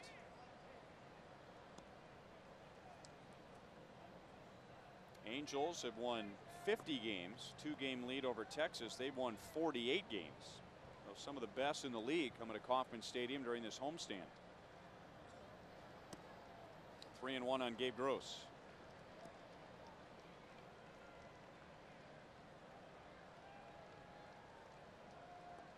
I think the fans coming out to this 9-game homestand are going to see a lot of American League Baseball's best. You're going to see teams with speed, with this Tampa team, and you're also going to see it with an unorthodox way of managing when Mike Scioscia comes to town and the speed he's bringing to town, and then Texas comes with all the power. So it's going to be a real good mixed bag of talent coming in on this homestand. Manny now coming up on 110 pitches, so Bob McClure out to check on him, trying to get him through 5 so he can qualify for the win. Well, Joe Madden was the bench coach for Mike Scioscia in Anaheim when the Angels won the World Series in 2002, and so he was an influence there in that they had some power, but just a very balanced offense, fundamentally sound, a lot of speed, and he has really taken that to another level in Tampa Bay. The Rays, with a stolen base tonight, have 134 stolen bases. The next closest team, 89. It's the Angels. Bartlett right to Callaspo, and Bannister now qualifies for the win. Giving up 4 runs in 5 innings. Royals lead by 2.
Royals by 2 as we go to the bottom of the 5th inning and take a look at the AMCO AA MCO clutch play of the week.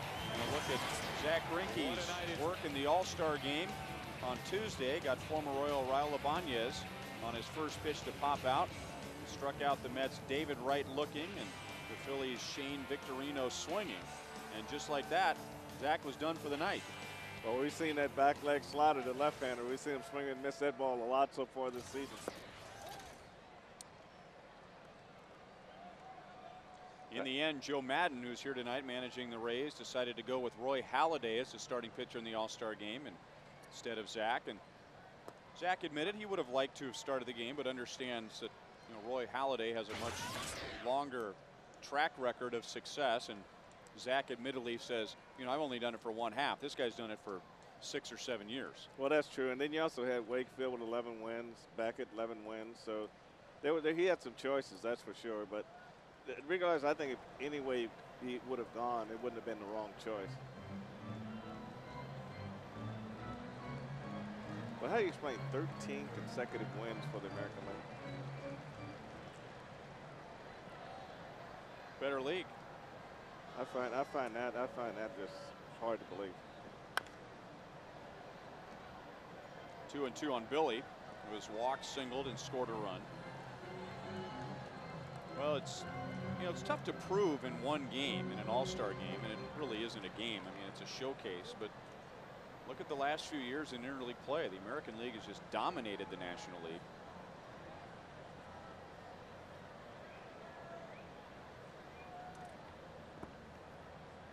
Three and two on Billy. Last year it was the National League taking the World Series with the Phillies beating the Rays.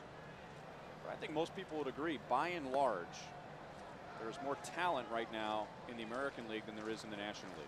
Well, I tell you what, I've seen so much talent on that hill out there this year. There's some great arms in the American League. And every night it seems like every team has got one guy that's just dominant. Shields strikes out his third. Royals baseball brought to you tonight by Bud Light, which is the right taste that never fills you up. The difference is drinkability. By Colorado Tourism, plan your summer vacation at colorado.com. And by AT&T, switch to the nation's fastest 3G network. AT&T, your world delivered.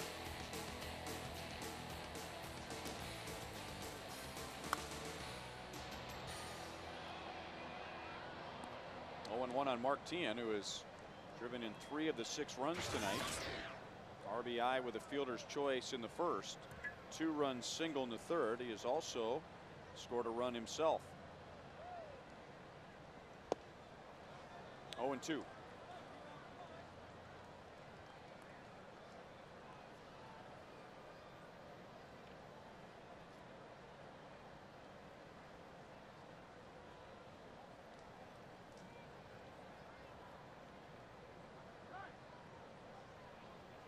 Four runs for James Shields in 5 innings is pretty good run support for him, the way it's gone.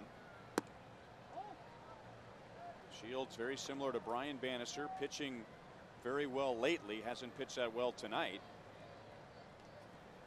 Just hasn't had the run support to pile up the wins.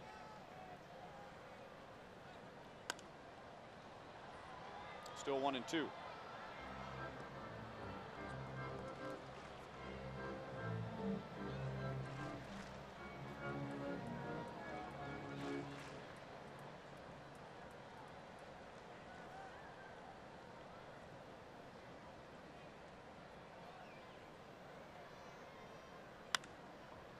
To the left side, Bartlett to the grass, leaping and throwing. No chance to get Tian, but pretty impressive play that he was even able to get to that ball and unload a throw. Tian has his second hit. Well, you're right, Ryan. What he did, he mishandled on the first throw attempt. That play would have been a little bit closer. You see where he goes in backhands, but didn't quite get the grip right away. And I think that kept him from making this play a much closer play. But he showed outstanding range when he got this ball.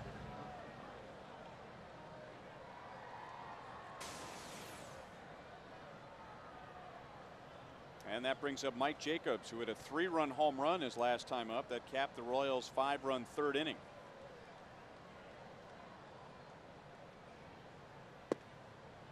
Breaking ball for strike 1. Shields struck him out in the first inning, but with 2 on, nobody out in the third. Jacobs with a long drive just inside the right field foul pole.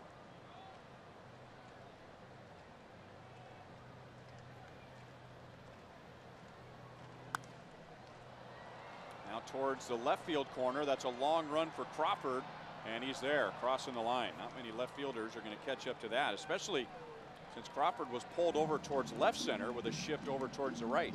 Well, that's really a tough play, especially when you have to catch the ball down around the waist and lose your vision, don't get it up over your head. So that's a very, very tough play, but being left-handed really helps. Coming up during the Angels series on Wednesday, it's Ink College night and 70s retro night at Kauffman Stadium. Those guys have their dates mixed up on the calendar. You'll enjoy happy hour specials, 70s trivia, and disco dancing contests, and more with $5 view infield tickets, a 70s kind of price.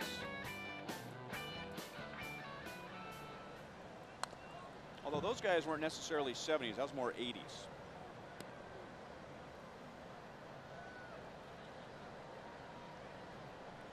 I'm not. I can't even. I can't. Yeah. I don't know. Is that Wayne and Garth from Wayne's World?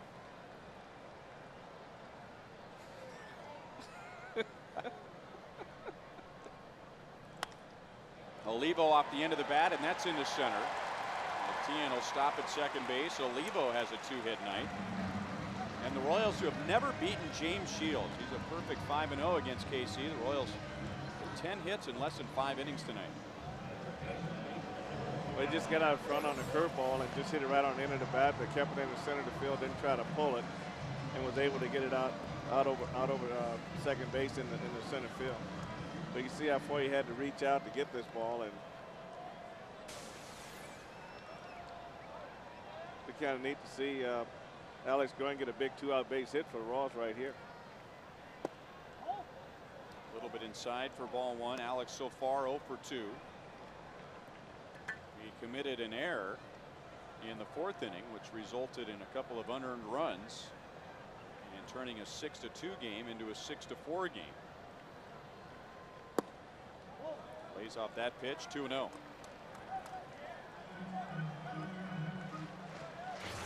Once Alex gets back in the swing of things again, and he's not worried about playing in the big leagues and proving that he's healthy, if there was any value to just sitting back and watching baseball. Into left field. Crawford near the line, and that's the inning. The Royals strand 2 in the 5th.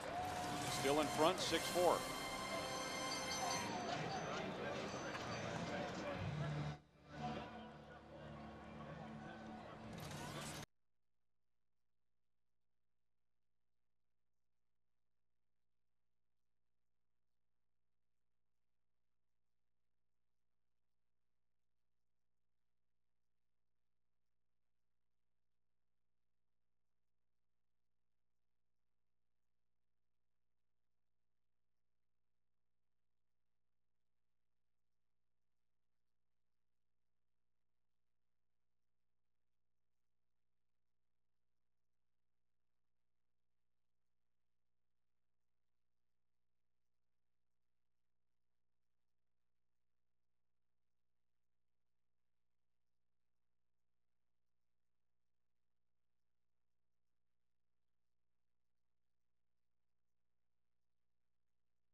Brian Bannister gets through 5. It took him 110 pitches and hands the ball off to Ron Mayhay.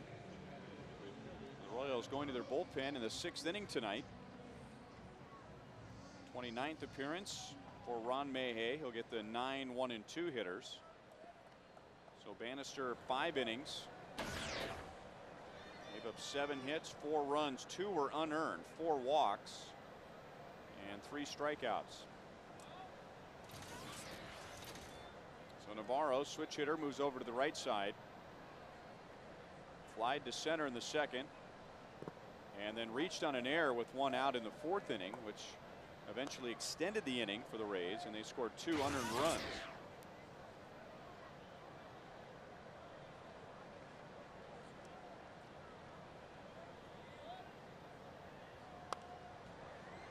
One ball, 1 strike.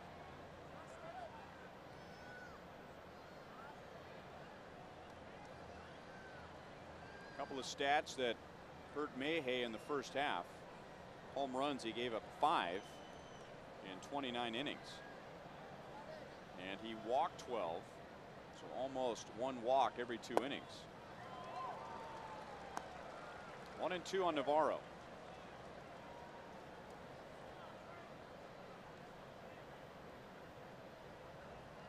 Still averaging about 1 strikeout per inning pitched.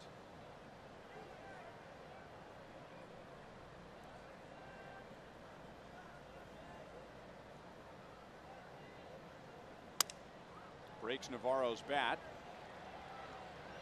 And Alex Gordon throws him out. 1 down in the 6th inning. And it's time now for tonight's You Call It, presented by Sprint, who has had the top performance of the game so far tonight. David DeJesus, who's had a big night on offense, couple of hits, 2 runs scored, 2 good plays in the outfield. Mark Teahan has driven in 3 runs. And we showed you the Mike Jacobs 3-run home run. Text 432-432, enter keyword Royals.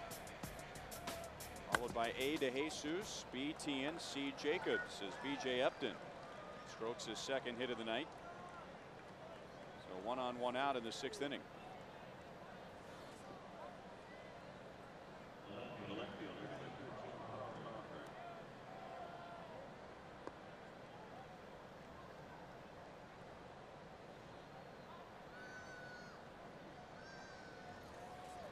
And here's Carl Crawford. He has 2 hits, has scored 2 runs, and has added his league leading 45th stolen base of the year.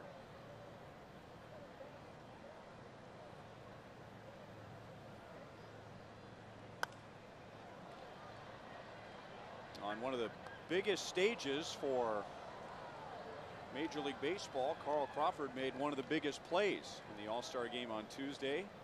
Game-saving catch, and ended up winning the game's MVP award. Well, he also mentioned that being the greatest catch he's ever made. Probably the only place he can make a greater one would be if that won a World Series game. World Series for their ball club. But you know, you look at Upton at first base. You know, he's got a good lead, but his first move is back to first base, and we talked about it early in the year. Is that if you're gonna do that, then you might as well get a shorter lead and just be thinking about going forward rather than getting way out there and be 50-50 in your thoughts. Slowly hit to the right side. Callaspo takes the sure out, so 2 down. Upton to second base.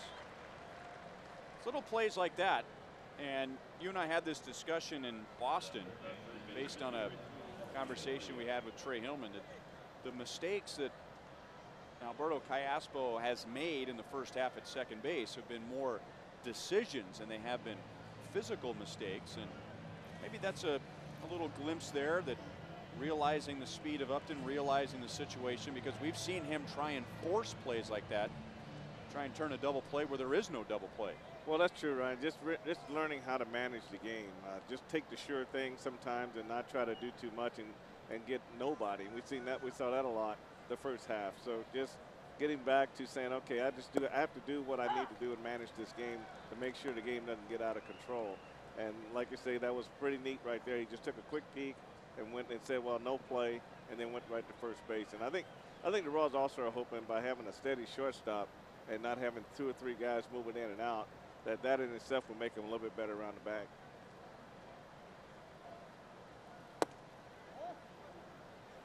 One and one on Longoria. 1 for 3, driving in his 67th run in the 4th inning.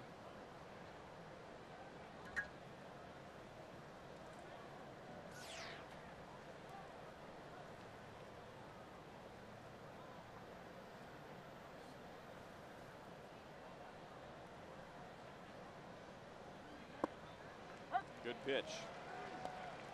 1-2 on Longoria. Well, Ronnie's really doing a good job right here, just driving the ball in there. And, you know, he's not trying to trick him. That's just a straight fastball. Really a hitter's pitch right down the middle of the plate. It looked like he had Longoria thinking or expecting another pitch because he wasn't ready to pull the trigger. Well, I think he's seen so many off-speed cutters and things from Banny that it's still in his mind a little bit that nobody's going to challenge him with a fastball down the middle of the plate. But that's 2 good fastballs right there. One down the middle, one up and in. So this is really an important pitch for Ron here. This, whatever happens, he's got to make it happen on this pitch.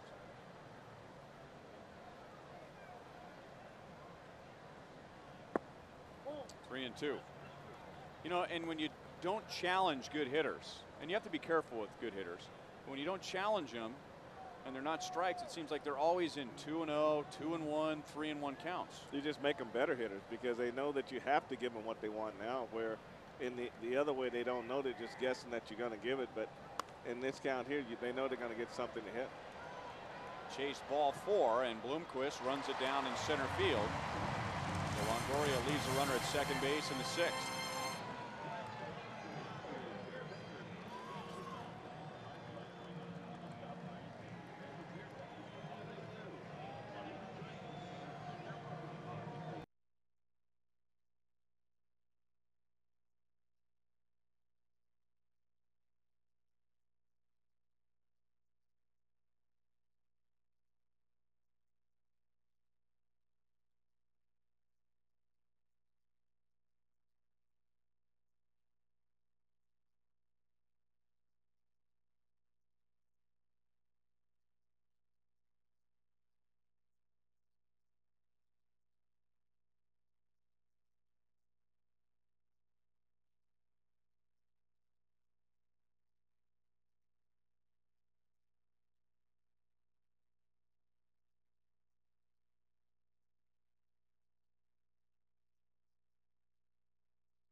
Stephen Heim from Farrellview, Missouri.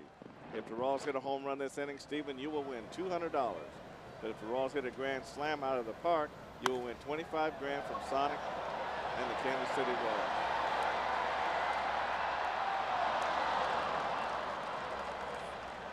Now that's almost cruel. Right when you get done explaining the Sonic Slam inning and the money that's involved, a $200 pot. Gabe Gross goes all the way to the fence. Well, Alberto really tried to give Stephen Heim a $200 reward tonight. It's right up against the bullpen gate right there.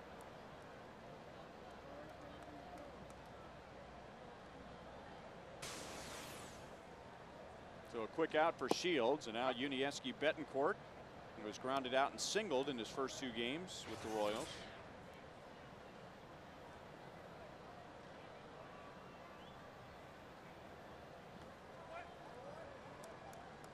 One ball, one strike from James Shields.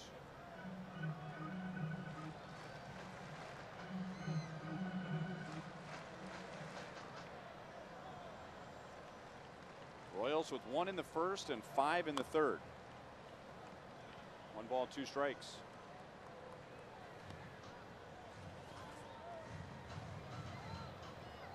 And now Shields starting to run out of pitches. His next pitch will be number 100. He's had some very efficient innings and some long ones. 25 in the first and 25 in the third inning. Betancourt jumps on a hanging breaking ball and pulls it just foul off the left field side.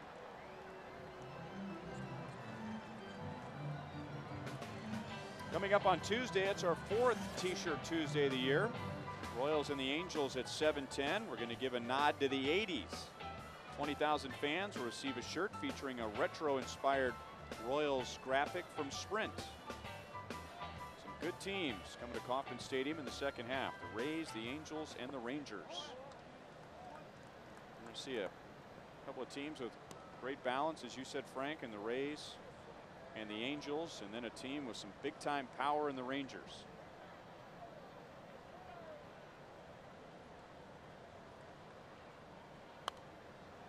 Still 2 balls, 2 strikes.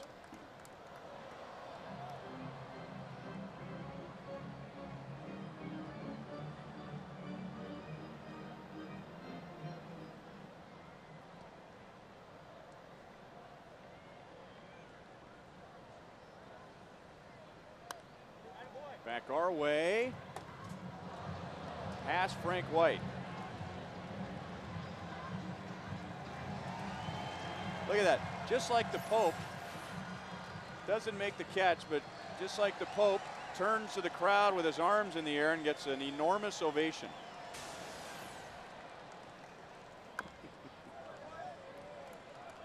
Well, I did what I said. I said you get out of the way, you let it roll around, we pick it up, we throw it back. For a moment, though, it looked like you were going to go for it. Well, I tried. Well, I want to make sure that Sherry here didn't get hit. Yep. So when I knew she was out of the way, I was cool.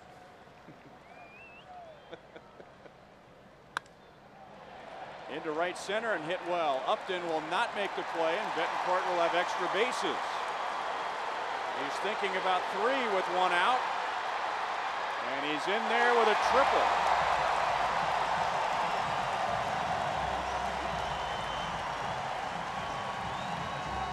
Oh, nice long at bat, fouling off 5 pitches. Finally got a pitch he could handle. And runner at third with less than 2 outs. They did a real good job picking on a 94-mile-an-hour fastball here, Ryan. It was down, out over the plate, and he just stayed right with it, didn't try to pull it, and drove it into right center field, and after that, it was all speed.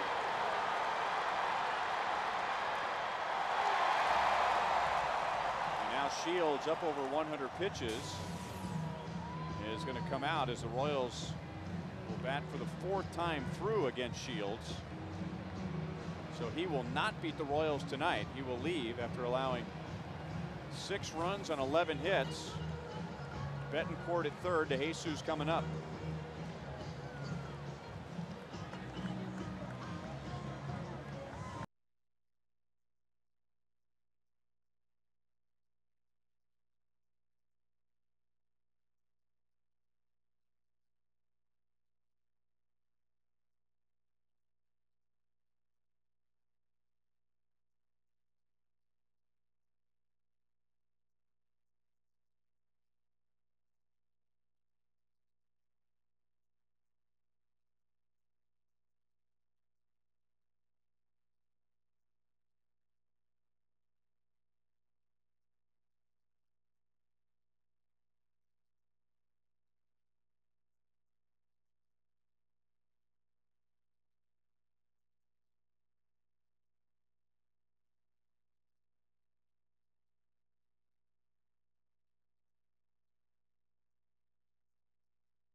Keep texting at 432-432. Enter keyword Royals, a space, A for DeJesus, B for TNC for Jacobs. Left-hander Randy Choate comes on with a 176 opponent's batting average, and the infield in on DeJesus, who takes ball 1 outside.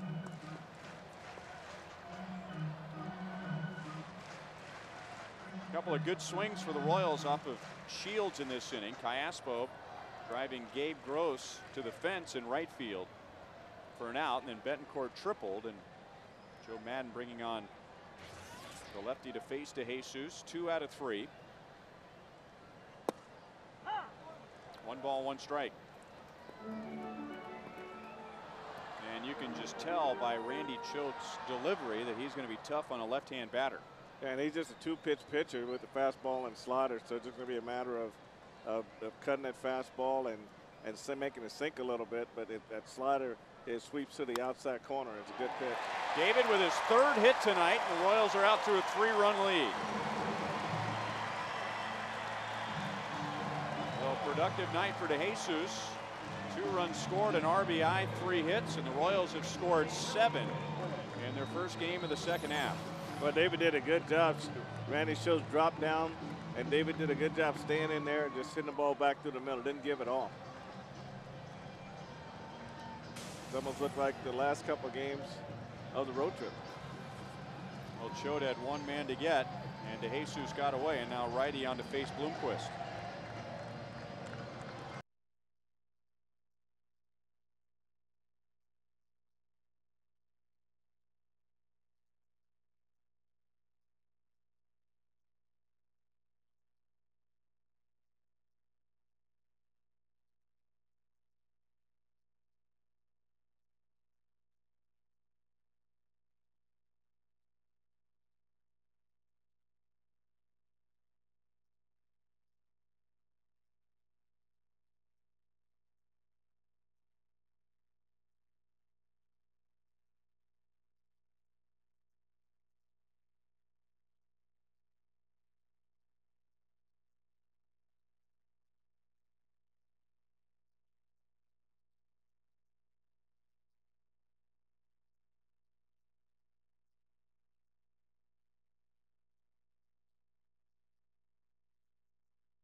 History. If you come out to the ballpark these days, you might be accustomed to the Royals K crew, but years ago it was the Royalettes, and Sherry is our stage manager tonight, at least for this whole series. Usually Doc Carruthers is up here. Sherry was a Royalette, and that was the old zip-up sweatshirt that she would wear to the game. Do you remember the Royalettes, Frank? Yeah, I came up in '73, so they were still here when I came up, and it was pretty neat. I mean, we had a lady on the come out between the 7th inning, twirl a baton. You remember that, Sherry? And so it was pretty neat back in those days. I mean, this is just unbelievable to see something like this. This is definitely Hall of Fame material. Sherry was going through some stuff in her house and stumbled upon her Royalette sweatshirt on the night that the Royals are opening up the Hall of Fame. That thing should be out there in the Hall of Fame. That's a part of Royals history. Make sure you get your price, though, Sherry.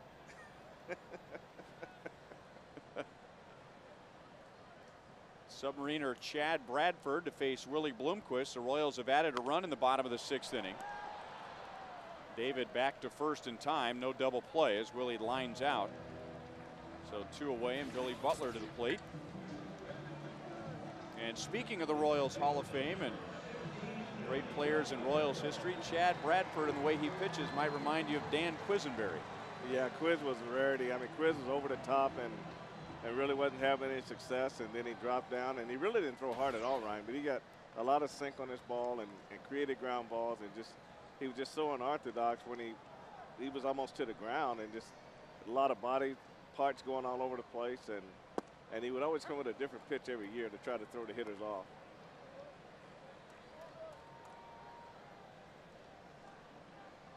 Oh, and 1 on Billy Butler, who was walked and singled tonight, scored a run. And Dan Quisenberry, who had the most saves in Royals history before Jeff Montgomery passed him, got a lot of 2-inning, 3-inning saves. Well, he would. You look over. He had over 100 innings every year to 50 for most closers today. Royals are done in the 6th inning, but David DeJesus drives in Betancourt to add to the lead.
Royals by 3 with the Rays coming up in the 7th inning against Ron Mayhay, his 2nd inning of work.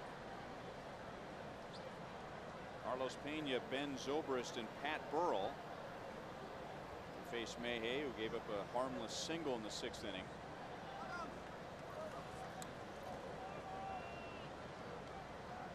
Pena 0 for 2 with a walk.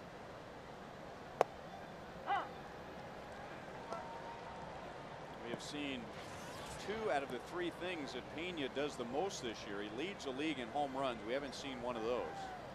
He leads the league in walks. He did that against Bannister in the 2nd. And he has the 2nd most strikeouts in the league. He did that against Bannister in the 4th. 1 ball, 1 strike.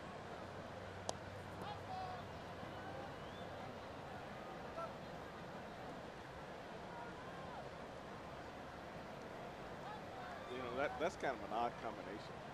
You know, you're hitting 227, but you lead the league in walks and home runs.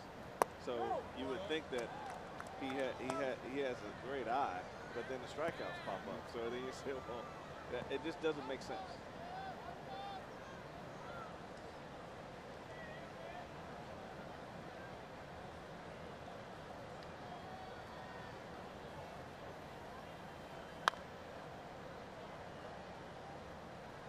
Well, looking at his numbers, he has the 24 home runs. He has 19 doubles. Only 1 triple. You don't expect much of that from him, but I mean that's about it. I mean he's a doubles home runs guy. I mean even the big power hitters, you're going to pile up some singles every now and then. I mean just to get on base. Yeah, I mean it's just amazing. You know, the 111 strikeouts coming in tonight's game. You just think that with those numbers, the strikeouts would be, you know, even less than what they are. 0 for 3 tonight. 1 down in the 7th. Royals baseball brought to you tonight by Panera Bread. Explore a menu full of hearty soups, hand-tossed salads, inventive sandwiches, and savory breakfast items. Panera Bread, where every detail matters. You know, maybe that out right there by Carlos Pena speaks volumes. You know, hitting too many balls in the air, and you either get it and it sails out of the ballpark, it ends up in a gap for a double, but if you don't get it, what's the batting average when you hit a routine fly ball or a fly ball, what is it, 325 feet or less? You know, they keep track of everything, but I've seen a stat where you you hit a ball in the air 325 feet or less, the batting average is about 107. Especially in a park like Kansas City. It's 2-1 on Zobrist. Well, Tropicana field is definitely a hitter-friendly field, and but they've been able to accomplish a lot in that ballpark other than the home runs. But the stolen bases really jump out at you, and the number of stolen bases spread out through their lineup. You look at guys, we talked about guys like Gross, and we figured that maybe some of those are the back end of double steals from Crawford and Upton, but Jason Bartley's got 19, so it's like I said, it's about as balanced a team overall in the American League. How about this guy, your number 5 hitter? 17 home runs, 11 stolen bases. 3 balls, 2 strikes. And that's one of the things that a lot of teams, when back in my coaching days, that you got a big guy to hit home runs, but he could run and could steal bases. They wouldn't let him steal bases because they didn't want to wear him down and they didn't want him to get hurt. But Joe Maddon's using everyone on his club to do pretty much everything the game requires.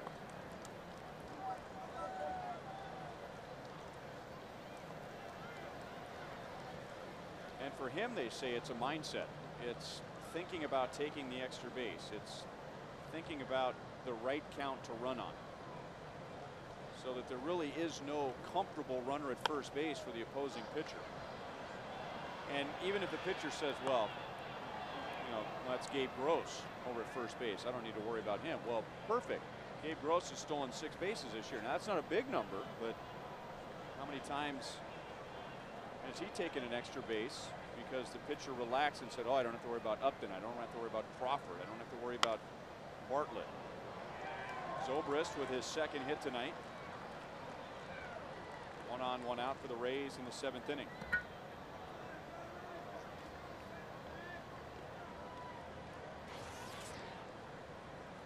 Royals are excited to announce Royals Fundamental Youth Clinics for kids aged 6 to 12. 40-minute sessions, including instruction from Royals alumni on hitting, pitching, and fielding.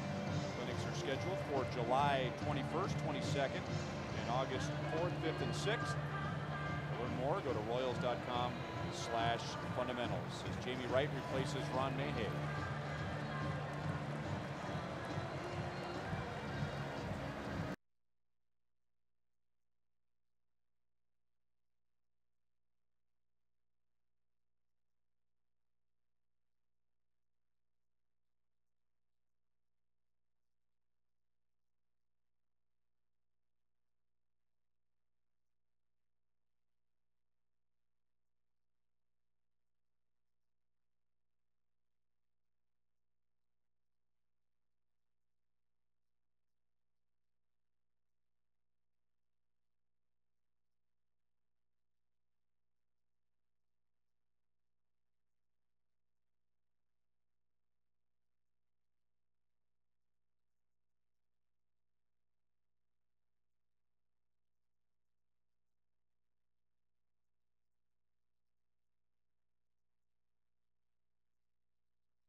Stance guy on TV. If you can guess this batting stance,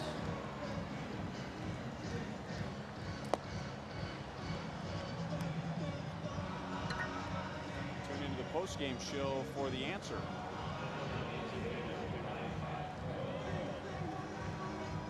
I'm going to guess Eli Marrero. Jamie Wright to face Pat Burrell with Ben Zobrist at first base, 1 out. I'll guess Eli Brett.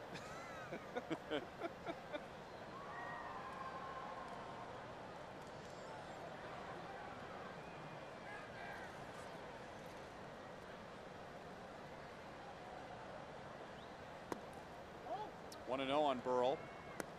Spent a big chunk of the year on the disabled list. Had a neck problem and went on the DL in the middle of May. One of the players that the Royals missed when they were in St. Pete in early June. The Rays hanging in there, getting off to a slow start. They were 8-14 to begin the year and have been hit by a lot of injuries to significant players. Burrell, Jason Bartlett, Akinori Iwamura, their regular second baseman. In fact, when the Royals were in St. Pete, the middle of the infield for the Rays were both on the disabled list. Scott Kazmir spent time on the DL. Pounded to deep left, and this is a one-run game.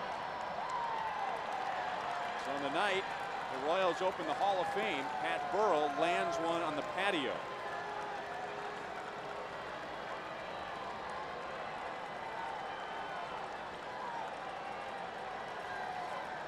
I think that's what Trey Hellman was trying to prevent by removing Ron Mayhay and bringing in Jamie Wright. Well, he brought Jamie Wright in to throw his sinker and create a ground ball, and Jamie left the fastball up, and it stayed inside, and Pat Burrell just really jumped all over. You see the ball, Ryan, it didn't turn over at all. It just ran right into the bat, and he just got some good torque on that one and really turned on him. He just dropped his head. He knew he had that one. So a one-run game. One out to Gabe Gross. Going into the All-Star break, a statistic that was really hurting the Royals, a statistic that really wasn't an issue for most of the first half. Home runs allowed. For a long time, the Royals had allowed the fewest home runs in the American League, and it wasn't even close. Combination of the pitchers keeping the ball down, staying ahead in the count, and of course the obvious, the big dimensions here at Kauffman Stadium. But with that home run by Pat Burrell, the Royals have now given up 35 home runs in their last 24 games, and they are no longer the league leader in that department. Iaspo backhands and gets Gabe Gross 2 down.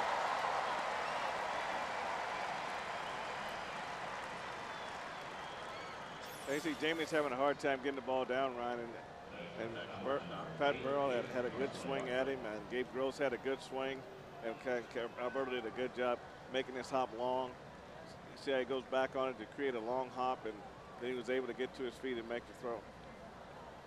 But it's been two balls that have been up in the zone that have really been centered by the hitters.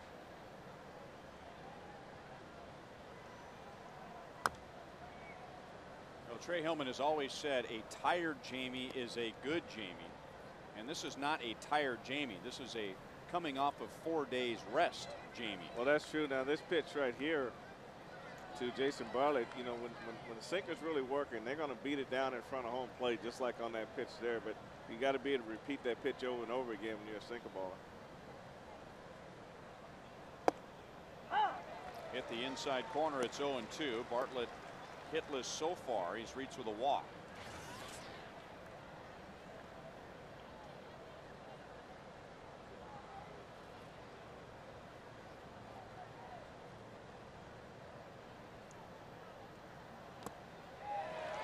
Got a piece. Olivo hangs on. Rays get 2 to make it a one-run game.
League.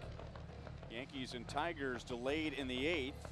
Tigers 3.5 game lead in the Central. Seattle in front of Cleveland. Boston has beaten Toronto. So a chance for the Red Sox to move to 4 games in front if the Tigers could beat the Yankees. Texas is in front of, or Texas trailing Minnesota. The Twins 4 games back. Texas in second in the West. Chicago second in our division, 10-5 in front of Baltimore. And the Angels leading the A's 1-0 early on the West Coast. Former Royal Joe Nelson is into the game, and on one pitch gets Mark Teahen. Teahen's had a big night. 3 RBIs, had a 2-run single in the Royals' biggest inning. A 5-run third.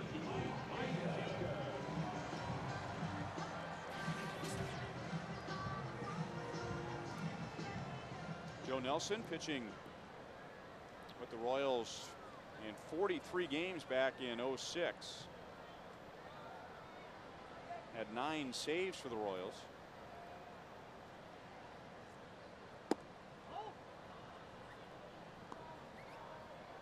Mike Jacobs 1 out of 3. That one hit, biggest hit for the Royals tonight. 3-run home run in the 3rd against James Shields.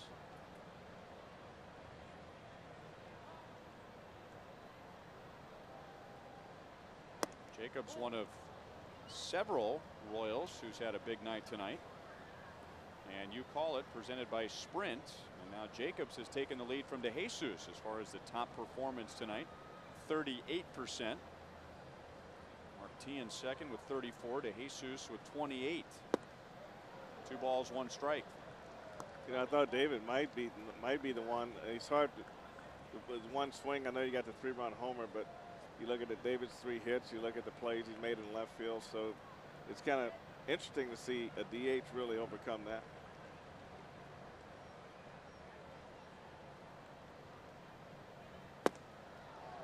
Two and 2. Well, maybe it's just wishful thinking that we'll see more of that in the second half, because this game is sure a lot easier when you're hitting 3-run home runs. Oh my goodness. A lot easier to play, a lot easier to watch.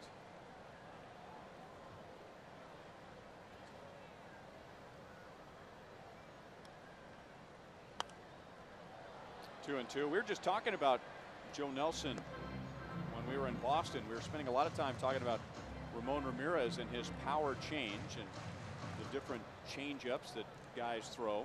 Some guys throw kind of a change split combo. Joe Nelson throws a Vulcan split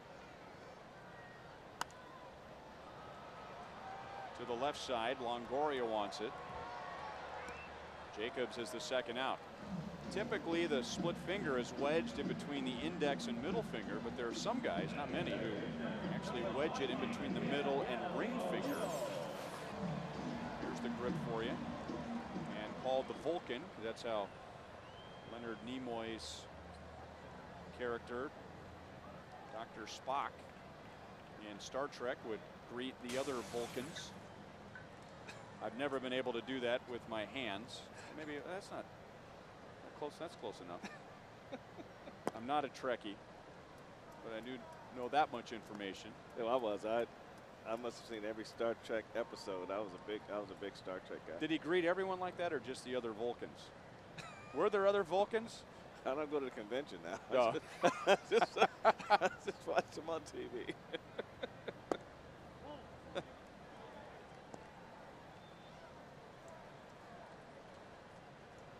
Yeah, I know you drive yourself crazy trying to do the Vulcan sign.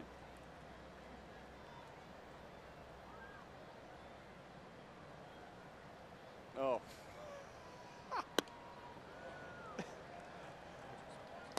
Kevin Shank, our producer, reminded me that Leonard Nimoy was Captain Spock, not to be confused with Dr. Spock, who wrote all the baby books. Mr. Spock. Oh, it's Mr. Spock. Well, there you go. How about Spock? Well, what is more rare, me getting into a Spock conversation or Miguel Olivo taking a walk? The walk. That's Olivo's 4th walk all year. And our first conversation that has anything to do with Leonard Nimoy or Star Trek.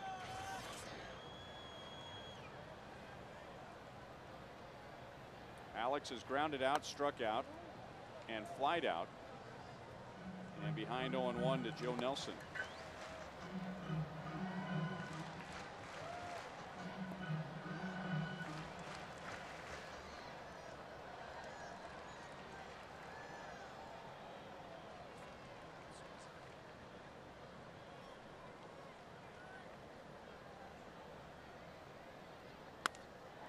Alex has his first hit since coming back, and Olivo kind of stumbled going around second base, so he holds with 2 outs.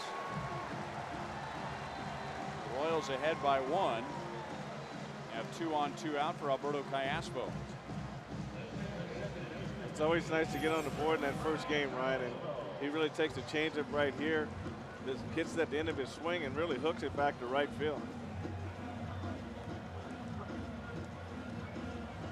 Miguel, what happened here is he's watching the ball, then he decides he's going to pick up third, but a little bit too late. Well, he's right on top of the bag. So when he was watching the ball was the time he should have been watching the third base coach. Why won't guys look at their third base coach? I have no idea. I mean, when you do the practice part of it, you say, okay, 12 feet from the bag, pick up your third base coach. But at that point, he was still watching the guy at third. I mean, a guy in right field. And I'm not just picking on Miguel, but I mean, that's guys who pick up their third base coach on a base hit to right field.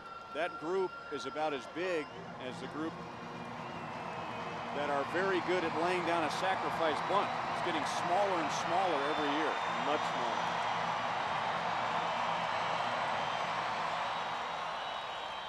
It's very hard to run hard and not lose stride when you're looking over your shoulder. Especially when you're looking over your right shoulder and you want to go left. Now the balls that are hit straightaway center, balls that hit left center field down the left field line, then you don't really need your third base coach on those. But when the balls hit behind you in right field, then that's where your third base coach becomes most important.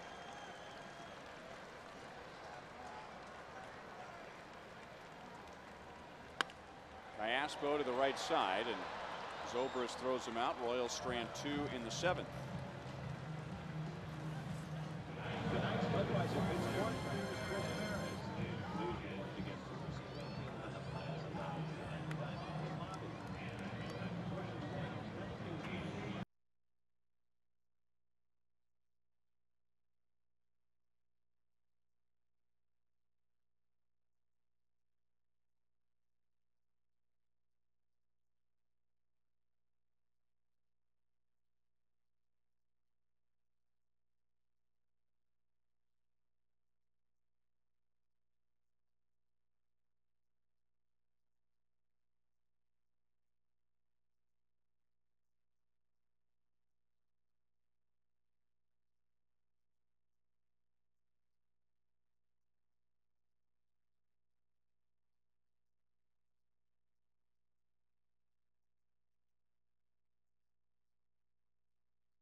This 3-run home run off of James Shields in the 3rd, and Yuniesky Betancourt has 2 hits in his Royals debut, including a triple and a run scored in the 6th inning. Now this is a big inning if you're Tampa Bay. Down by 1, you figure your chances are a lot better against Juan Cruz in the 8th. and would hate to have to go into the ninth and score against Joakim Soria. And Cruz, who has held opponents to a .201 average this year, will pitch to Deoner Navarro, B.J. Upton, and Carl Crawford, and would like to end it right there and have Evan Longoria coming to the plate with nobody on in the next inning. I like those odds a lot better too. I think anytime you can keep the big RBI guy hitting with nobody on base, that gives you better odds. Navarro 0 for 3, but reached on an error when Alex Gordon dropped a pop-up in the 4th inning, leading to 2 unearned runs. Bad swing on a slider, and it's 0-2.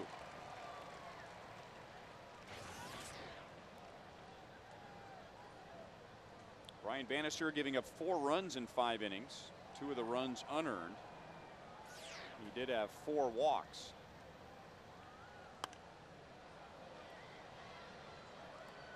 Brian Bannister was roughed up by Tampa Bay on June the 3rd, but after that start, he went 7 straight starts where he allowed fewer hits than innings pitched. Had a 2.27 ERA in those 7 starts. Tonight gave up 7 hits in 5 innings, but if the Royals bullpen can hang on, Bannister will improve his record to 7-7. It was kind of a struggle for him with trying to find the strike zone, and even though he worked quick, which is probably to his benefit, I think he probably just needs to change the variance in his speeds of those 2 pitches that he throws, the cutter and the 2 different changeups that he throws, and not always just mix those pitches back to back, because it doesn't really do that much to me to change the hitter's vision and his timing in terms of the pitch coming in.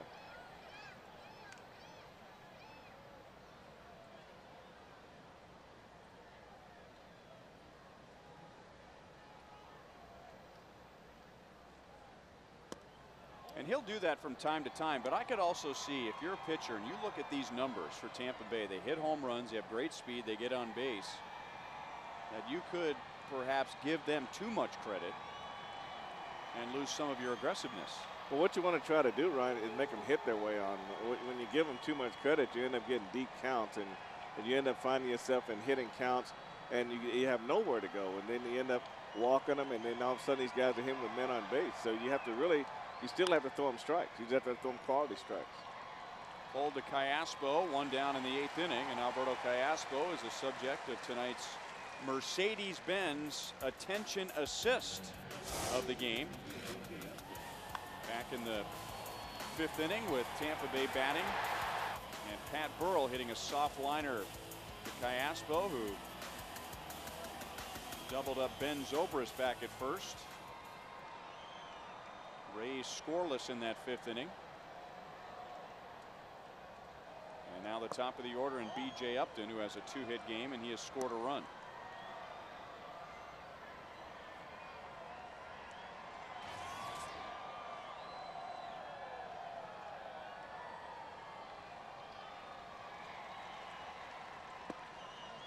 A little high.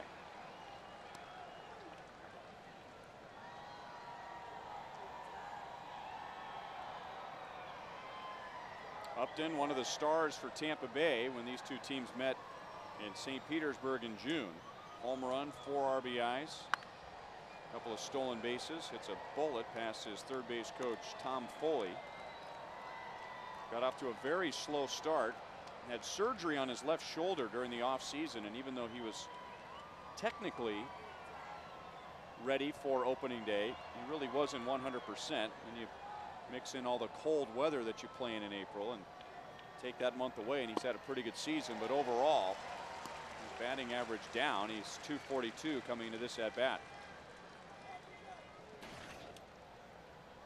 Dan Wheeler getting ready for the bottom of the 8th inning, and the Royals will have Betancourt, DeJesus, and Bloomquist.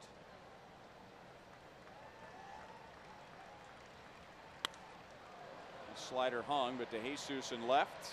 2 down.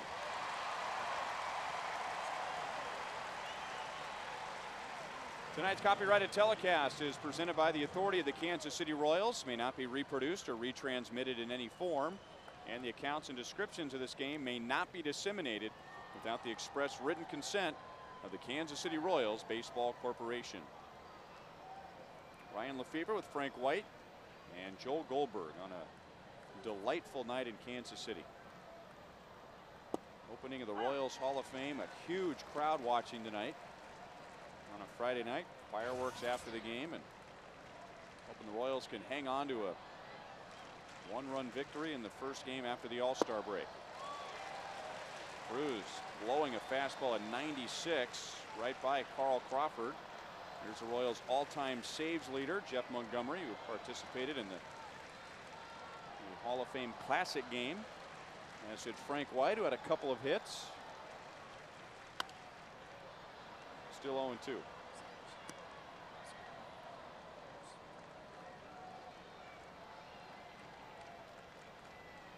Does he look a day older than when he retired? Not to me. He looks younger. I made the same comment to him, and he says the same running he did when he played, he's still doing it. But he said he knows there's only a little tread left on the tires. So he may back off a little bit, but he's same body type, everything. Just over Alex Gordon, but DeJesus was guarding the line, so that holds Crawford to a single. And now you have Evan Longoria coming up.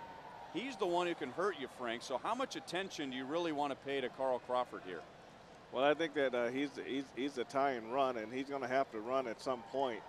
It just depends on whether, but a guy like Longoria, he's got to run early. So I think you still got to make sure he knows that you know he's over there, but you can't take your focus away from the most important hitter, and that's Longoria, because he can put you down by a run.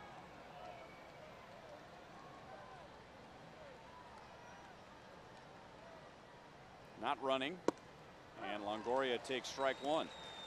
1 for 4 tonight, driving in his 67th run in the 4th inning. As fast as Crawford is, chances are he is not going to steal second, third, and home to tie the game. No.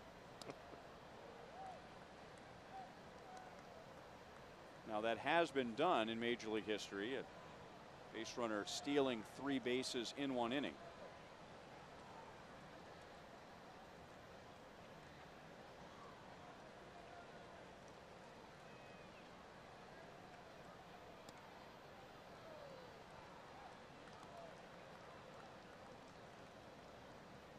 .45 stolen bases for Crawford. He swiped second base against Brian Bannister in the 3rd inning.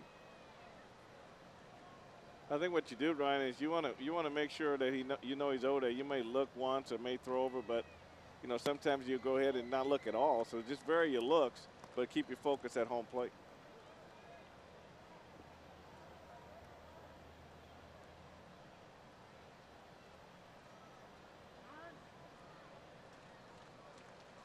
And now Bob McClure is going to go out and visit with Miguel Olivo and Juan Cruz. What do you think they're going to talk about here? I think that's what they're going to talk about. He throws a first pitch fastball right by him on the outside corner, but then he pays a lot of attention to Crawford. His next pitch is a foot outside off the plate. So he's probably saying, look, you know, we know this guy wants to run, but you got to pay attention to Longoria because he can get a 2-run homer and we could be losing this ball game. So if he's still second, he's still second. But if you're quick to the plate, then you'll definitely give Miguel Oliva a chance to throw him out at second base. And it looked like he rushed his second pitch.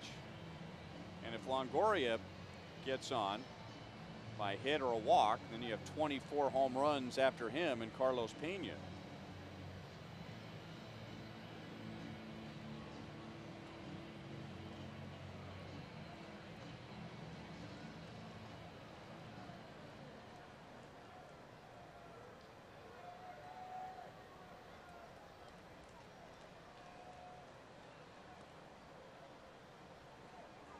Sometimes a smart base runner will assume a conversation at the mound has the pitcher thinking about his next pitch, and that's a good time to take off.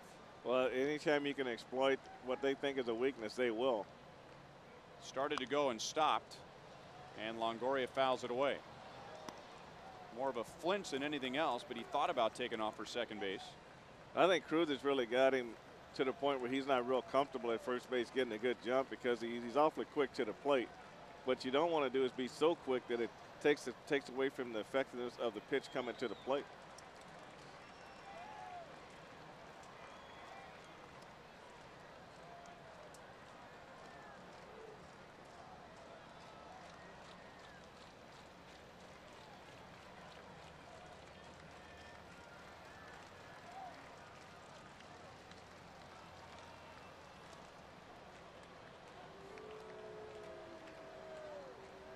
Well, now you don't want to pay too much attention to Crawford. I mean, you're one strike away from being done with Longoria. But he's thrown over to first base twice.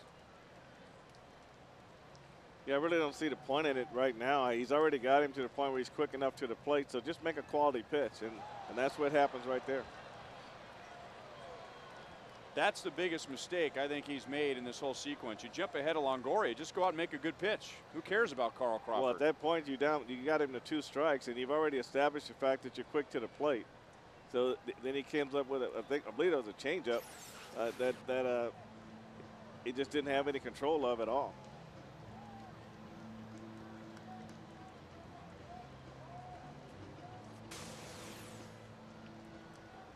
So now a single to the outfield is a guaranteed run with Crawford's speed. And we get back to what we talked about earlier, where the job of the infield now is just try and knock the ball down, keep it from going into the outfield. And now the count has gone from 1-2 to 3-2. But now it looks like with a base open, he doesn't want to give in to him and give him anything to hit. So the chances are that base is going to be occupied here after one more pitch.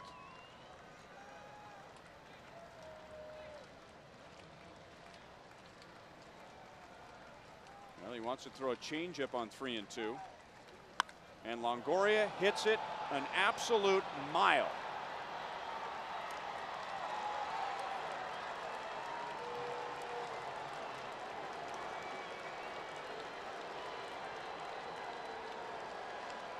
Well, that's a shame. Juan Cruz just invited Evan Longoria right back into that at-bat. Well, they got to hit him with good fastballs, Ryan, and then especially to the outside part, and then you throw a changeup for a wild pitch, and you come right back with another changeup. Then the speed from a player's eye standpoint are the same. You just made a mistake with the ball out over the plate. John Bale will face Carlos Pena when we come back.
Right out over the middle of the plate, didn't turn over, and he hit it like he was looking for it, and I tell you, he got all of this ball.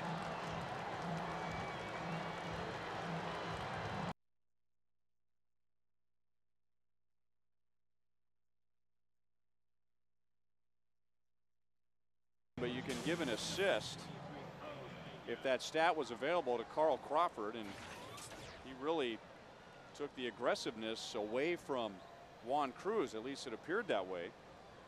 Throwing over to first and rushing a pitch, which resulted in a wild pitch, and the count going from 1-2 to 3-2. And he wanted the changeup. Right before he threw the changeup, it looked like Miguel Olivo first suggested a fastball, shook it off, slider, shook it off, then the changeup. So that's the pitch that Cruz wanted. Now Bale against Pena. Well, out of the three pitches, out of those three pitches, Ryan, the fastball slider change. What in your mind, what would be his number 3 pitch? Changeup. To be the changeup. I mean, you're throwing 96. We had this conversation a million times. You throw 96, 97. I mean, Evan Longoria, Hank Aaron, or Babe Ruth. I mean, that's pretty tough to catch up to. Well, I think that the one thing about that at bat that really is always disappointing is when you're way ahead, when you got a hitter 1 and 2 and he works it all the way back to 3 and 2. Somewhere along the line, you got to make the pitch to end it before it gets back to 3 and 2. Now wait a minute. John Bale. If I'm John Bale, I'm upset right there. Maybe I missed the umpire's hands going up in the air to call timeout. Where's timeout, Frank? Well, see, the problem with this whole sequence right here, once he starts his motion, the umpire cannot give timeout. That's the second time tonight that Ed Rapuano has given timeout to a hitter once the pitcher had started his motion. Bale gets Pena, but Longoria with a painful home run to put Tampa Bay in front.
Going into the bottom of the 3rd inning, the Royals scored 5, and they've been in front until Evan Longoria hit a 2-run home run in the top of the 8th, and now Dan Wheeler on for the bottom of the 8th. He is the 5th Rays pitcher tonight. He'll get Betancourt, DeJesus, and Bloomquist. Yuniesky Betancourt, a good night at the office in his Royals debut. 2 hits and a run scored. One of his hits a triple.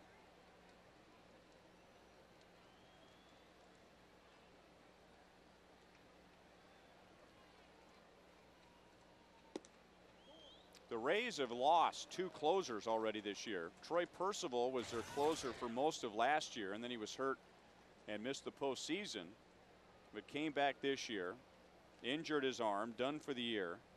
As an insurance policy, they signed Jason Isringhausen. His elbow blew out. He's done for the year. So Joe Madden has been mixing and matching to get his saves in the 9th inning. And one of the pitchers he has used very often has been former Royal J.P. Howell. Howell has saved 6, and that ties him with Percival, who again is done for the year. Up the right field line and slicing, and Gabe Gross has no play.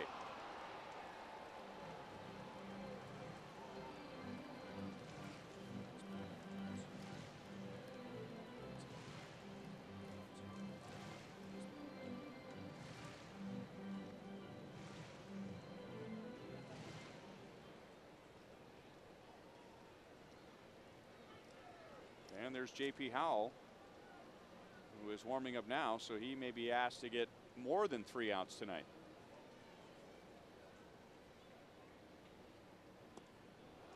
Slider against Betancourt. 1 down in the bottom of the 8th inning.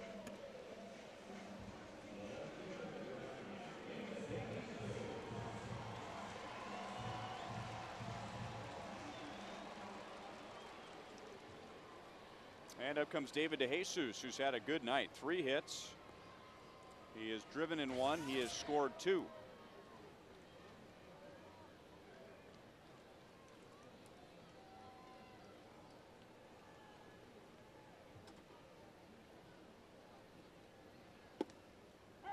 Change up for strike 1. Wheeler has 1 save this year. But last year he was the guy that, at least initially, that Joe Madden pointed to when Troy Percival went on the disabled list. He had a career high 13 saves last year. And then by the time the season was over, the Rays were going with one of their young phenoms, lefty David Price, to close out games. DeJesus is the 2nd out of the 8th inning. On the topic of the Royals Hall of Fame opening tonight, I want to remind you that the Dick Howser Hall of Fame figurine is part 2 of the 4-piece anniversary collectible set. Tomorrow night, Royals and Rays at 6:10, and the first 20,000 fans will receive this Dick Howser figurine. And you can support the fight against brain cancer by purchasing special ticket packages at royals.com/head for the cure.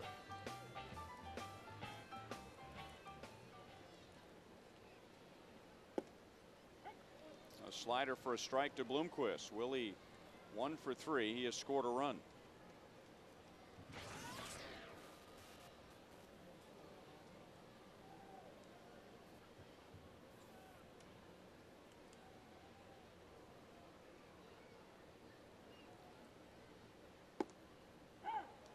Oh, and 2.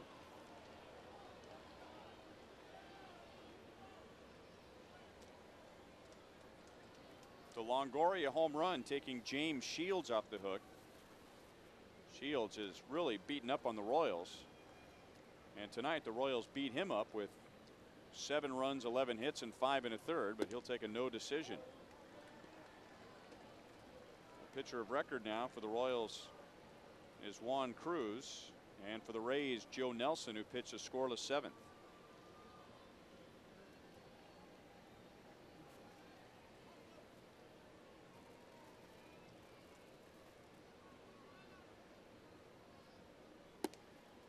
Two and 2. At one point tonight, the Royals had a 4-run lead.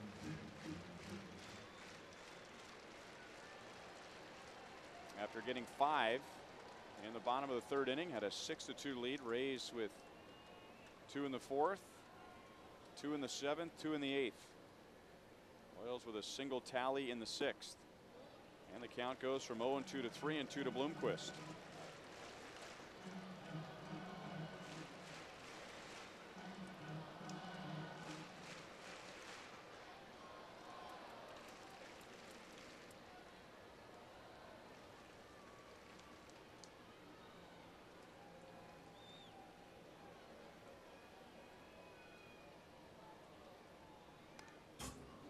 Wheeler does not want to allow Willie Bloomquist to get away with his speed.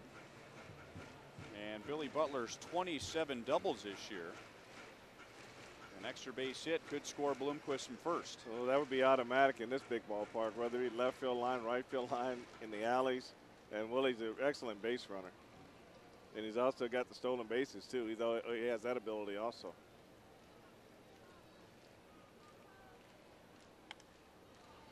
Still 3 balls, 2 strikes.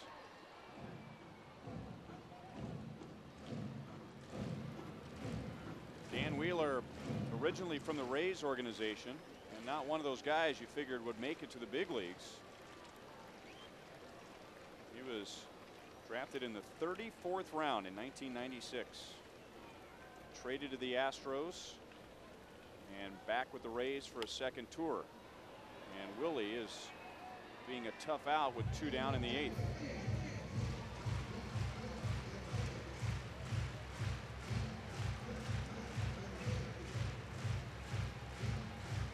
Talk about good scouting. The guy getting the big leagues out of the 34th round from Central Arizona Junior College. Another foul ball. And a nice catch by a fan in the first row of the upper deck. Now this is Willie's 9th pitch in this at bat, so Kevin Seitz he's already marked that in the book, you know, as a quality at bat. So now you top it off with a base hit, and you really got it going on.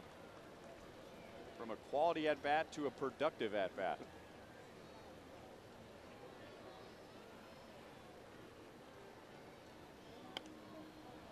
Another foul ball. And the longer this goes, the more the advantage swings to the hitter.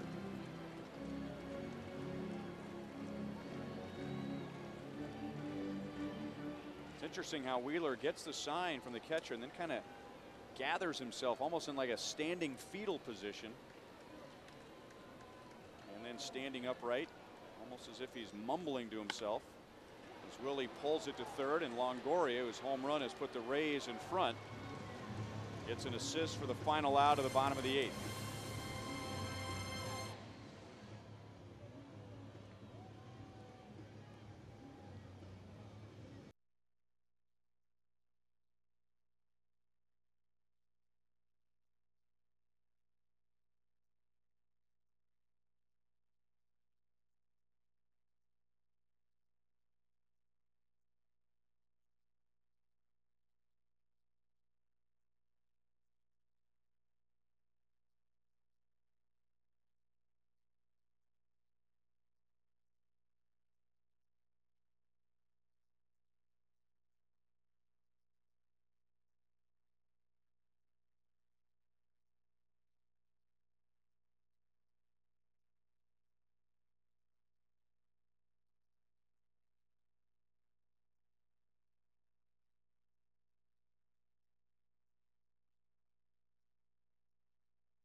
Zobrist, a switch hitter, moves over to the right side. 2 hits and a walk for him tonight. He has scored a run.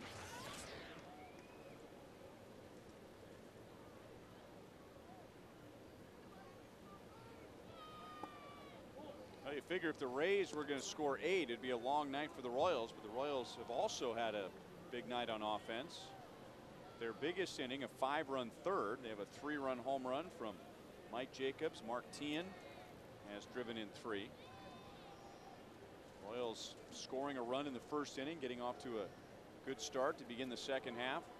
Rays scored 2 in the third to take a 1-run lead. Then the 5-run Royals third for a 6-2 lead. 2 unearned runs for the Rays in the fourth to make it 6-4. Royals with a run in the 6th for a 7-4 lead, but Tampa Bay with 2 in the 7th on Pat Burrell's 2-run home run, and 2 in the 8th on Evan Longoria's 2-run home run. Over the inside, it's 3-2 on Zobrist.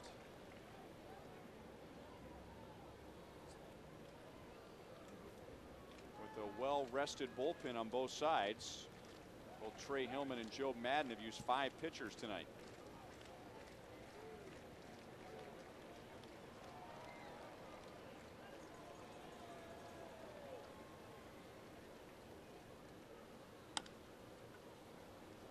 Betancourt backhands. Barely got him. One away in the 9th inning. Zobrist runs pretty good, Ryan, and Bencourt really does a good job. But that little pat that he took before he threw almost cost him a step.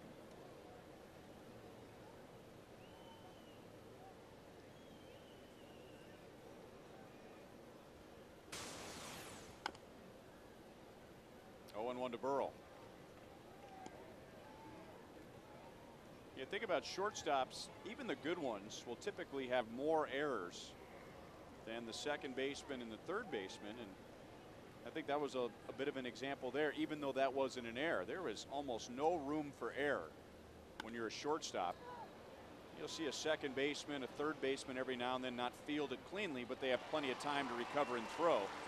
Not at shortstop.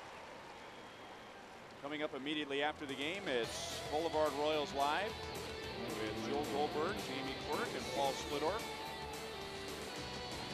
From Rivals out in right field, brought to you by Boulevard Brewing Company, Kansas City's beer.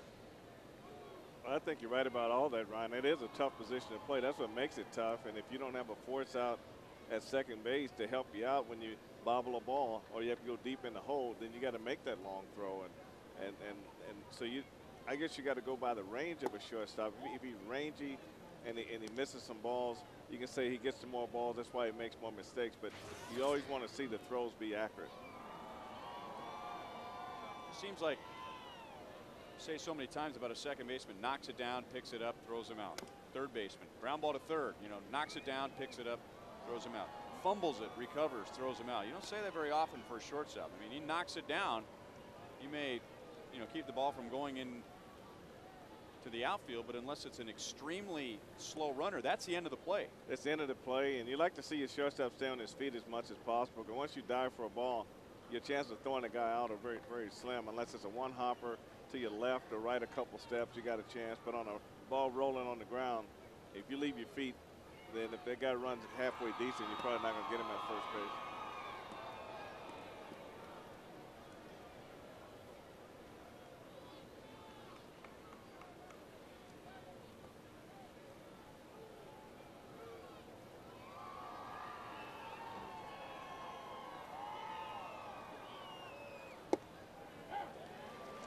Two and two.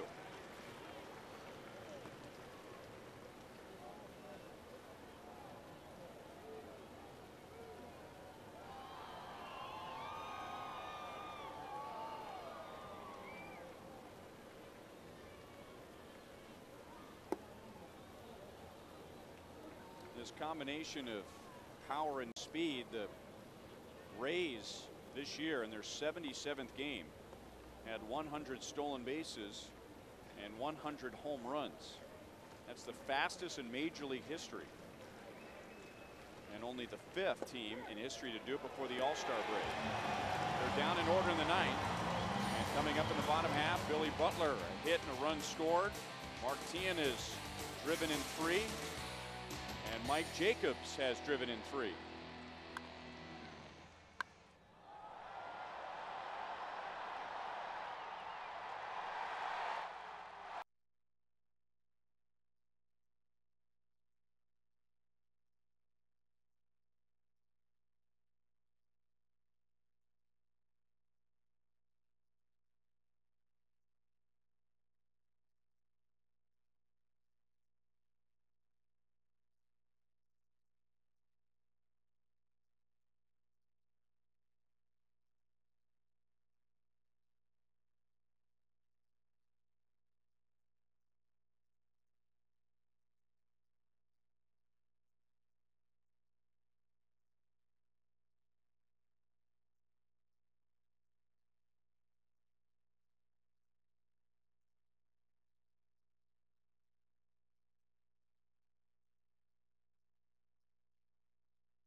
order coming up. Butler, Tian, and Jacobs against former Royal J.P. Howell.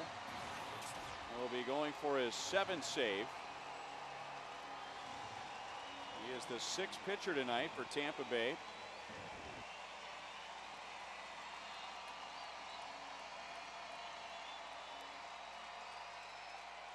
Billy Butler, a former teammate of J.P. Howell's, will lead off. 1 for 3 tonight with a single and a run scored. Well, the one thing about JP, you got to make him get the ball up. I mean, he's got the fastball, slider, split, but he likes to pitch down. You just want to make sure you get a ball up to swing at. And that's about as hard as he throws right there, 86 miles an hour with a fastball. And what makes him tough is that he throws everything out of the same arm slot with the same arm speed. And that's why a lot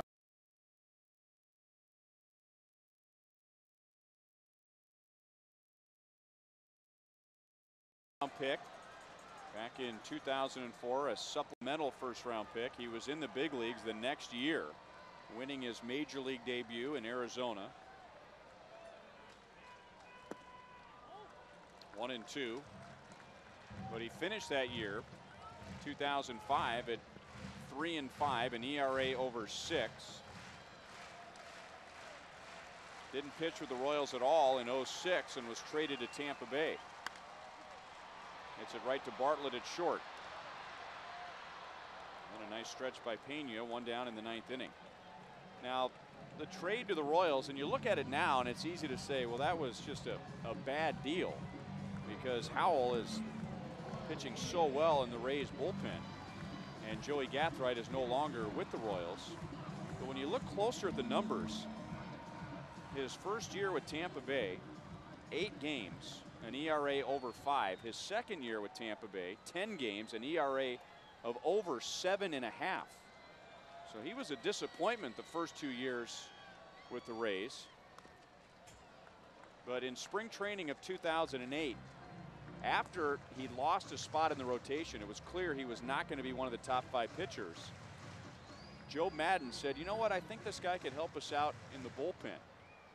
And it was something completely new for him. He's always been a starter, but he surrounded himself with a lot of the veterans in the Tampa Bay pen, like Troy Percival and Dan Wheeler, and just figured out, you know, how to get it done in the bullpen. And for whatever reason, that just clicked for J.P. Howell, and now he's a reliever that every team in the league would like to have. Well, he was one of those guys that those numbers that you really discussed were all as starter. And when as a starter, he always threw a lot of pitches. The pitch count was always high. You know, around the 5th inning, you're always well over 100 pitches. Deep into left center, but slicing, and Crawford runs it down. But I tell you, anytime Tian hits it hard in that part of the ballpark, you almost expect it to sail over the wall, but Mark didn't quite get enough of it. And the Royals are down to their last out.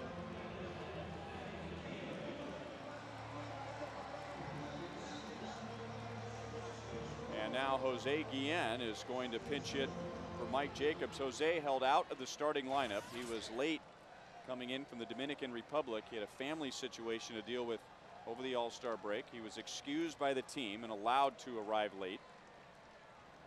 And now he's going to hit for Mike Jacobs, who was 1 for 4 with a 3-run home run. Howell throws strike 1. You can see where he's pretty tough to pick up because he got that same arm slot for all of his pitches, and the fastball, the curveball, and the guys haven't been able to pull a trigger on the curveball because it looks like it's a fastball coming out of his hand. 0-2.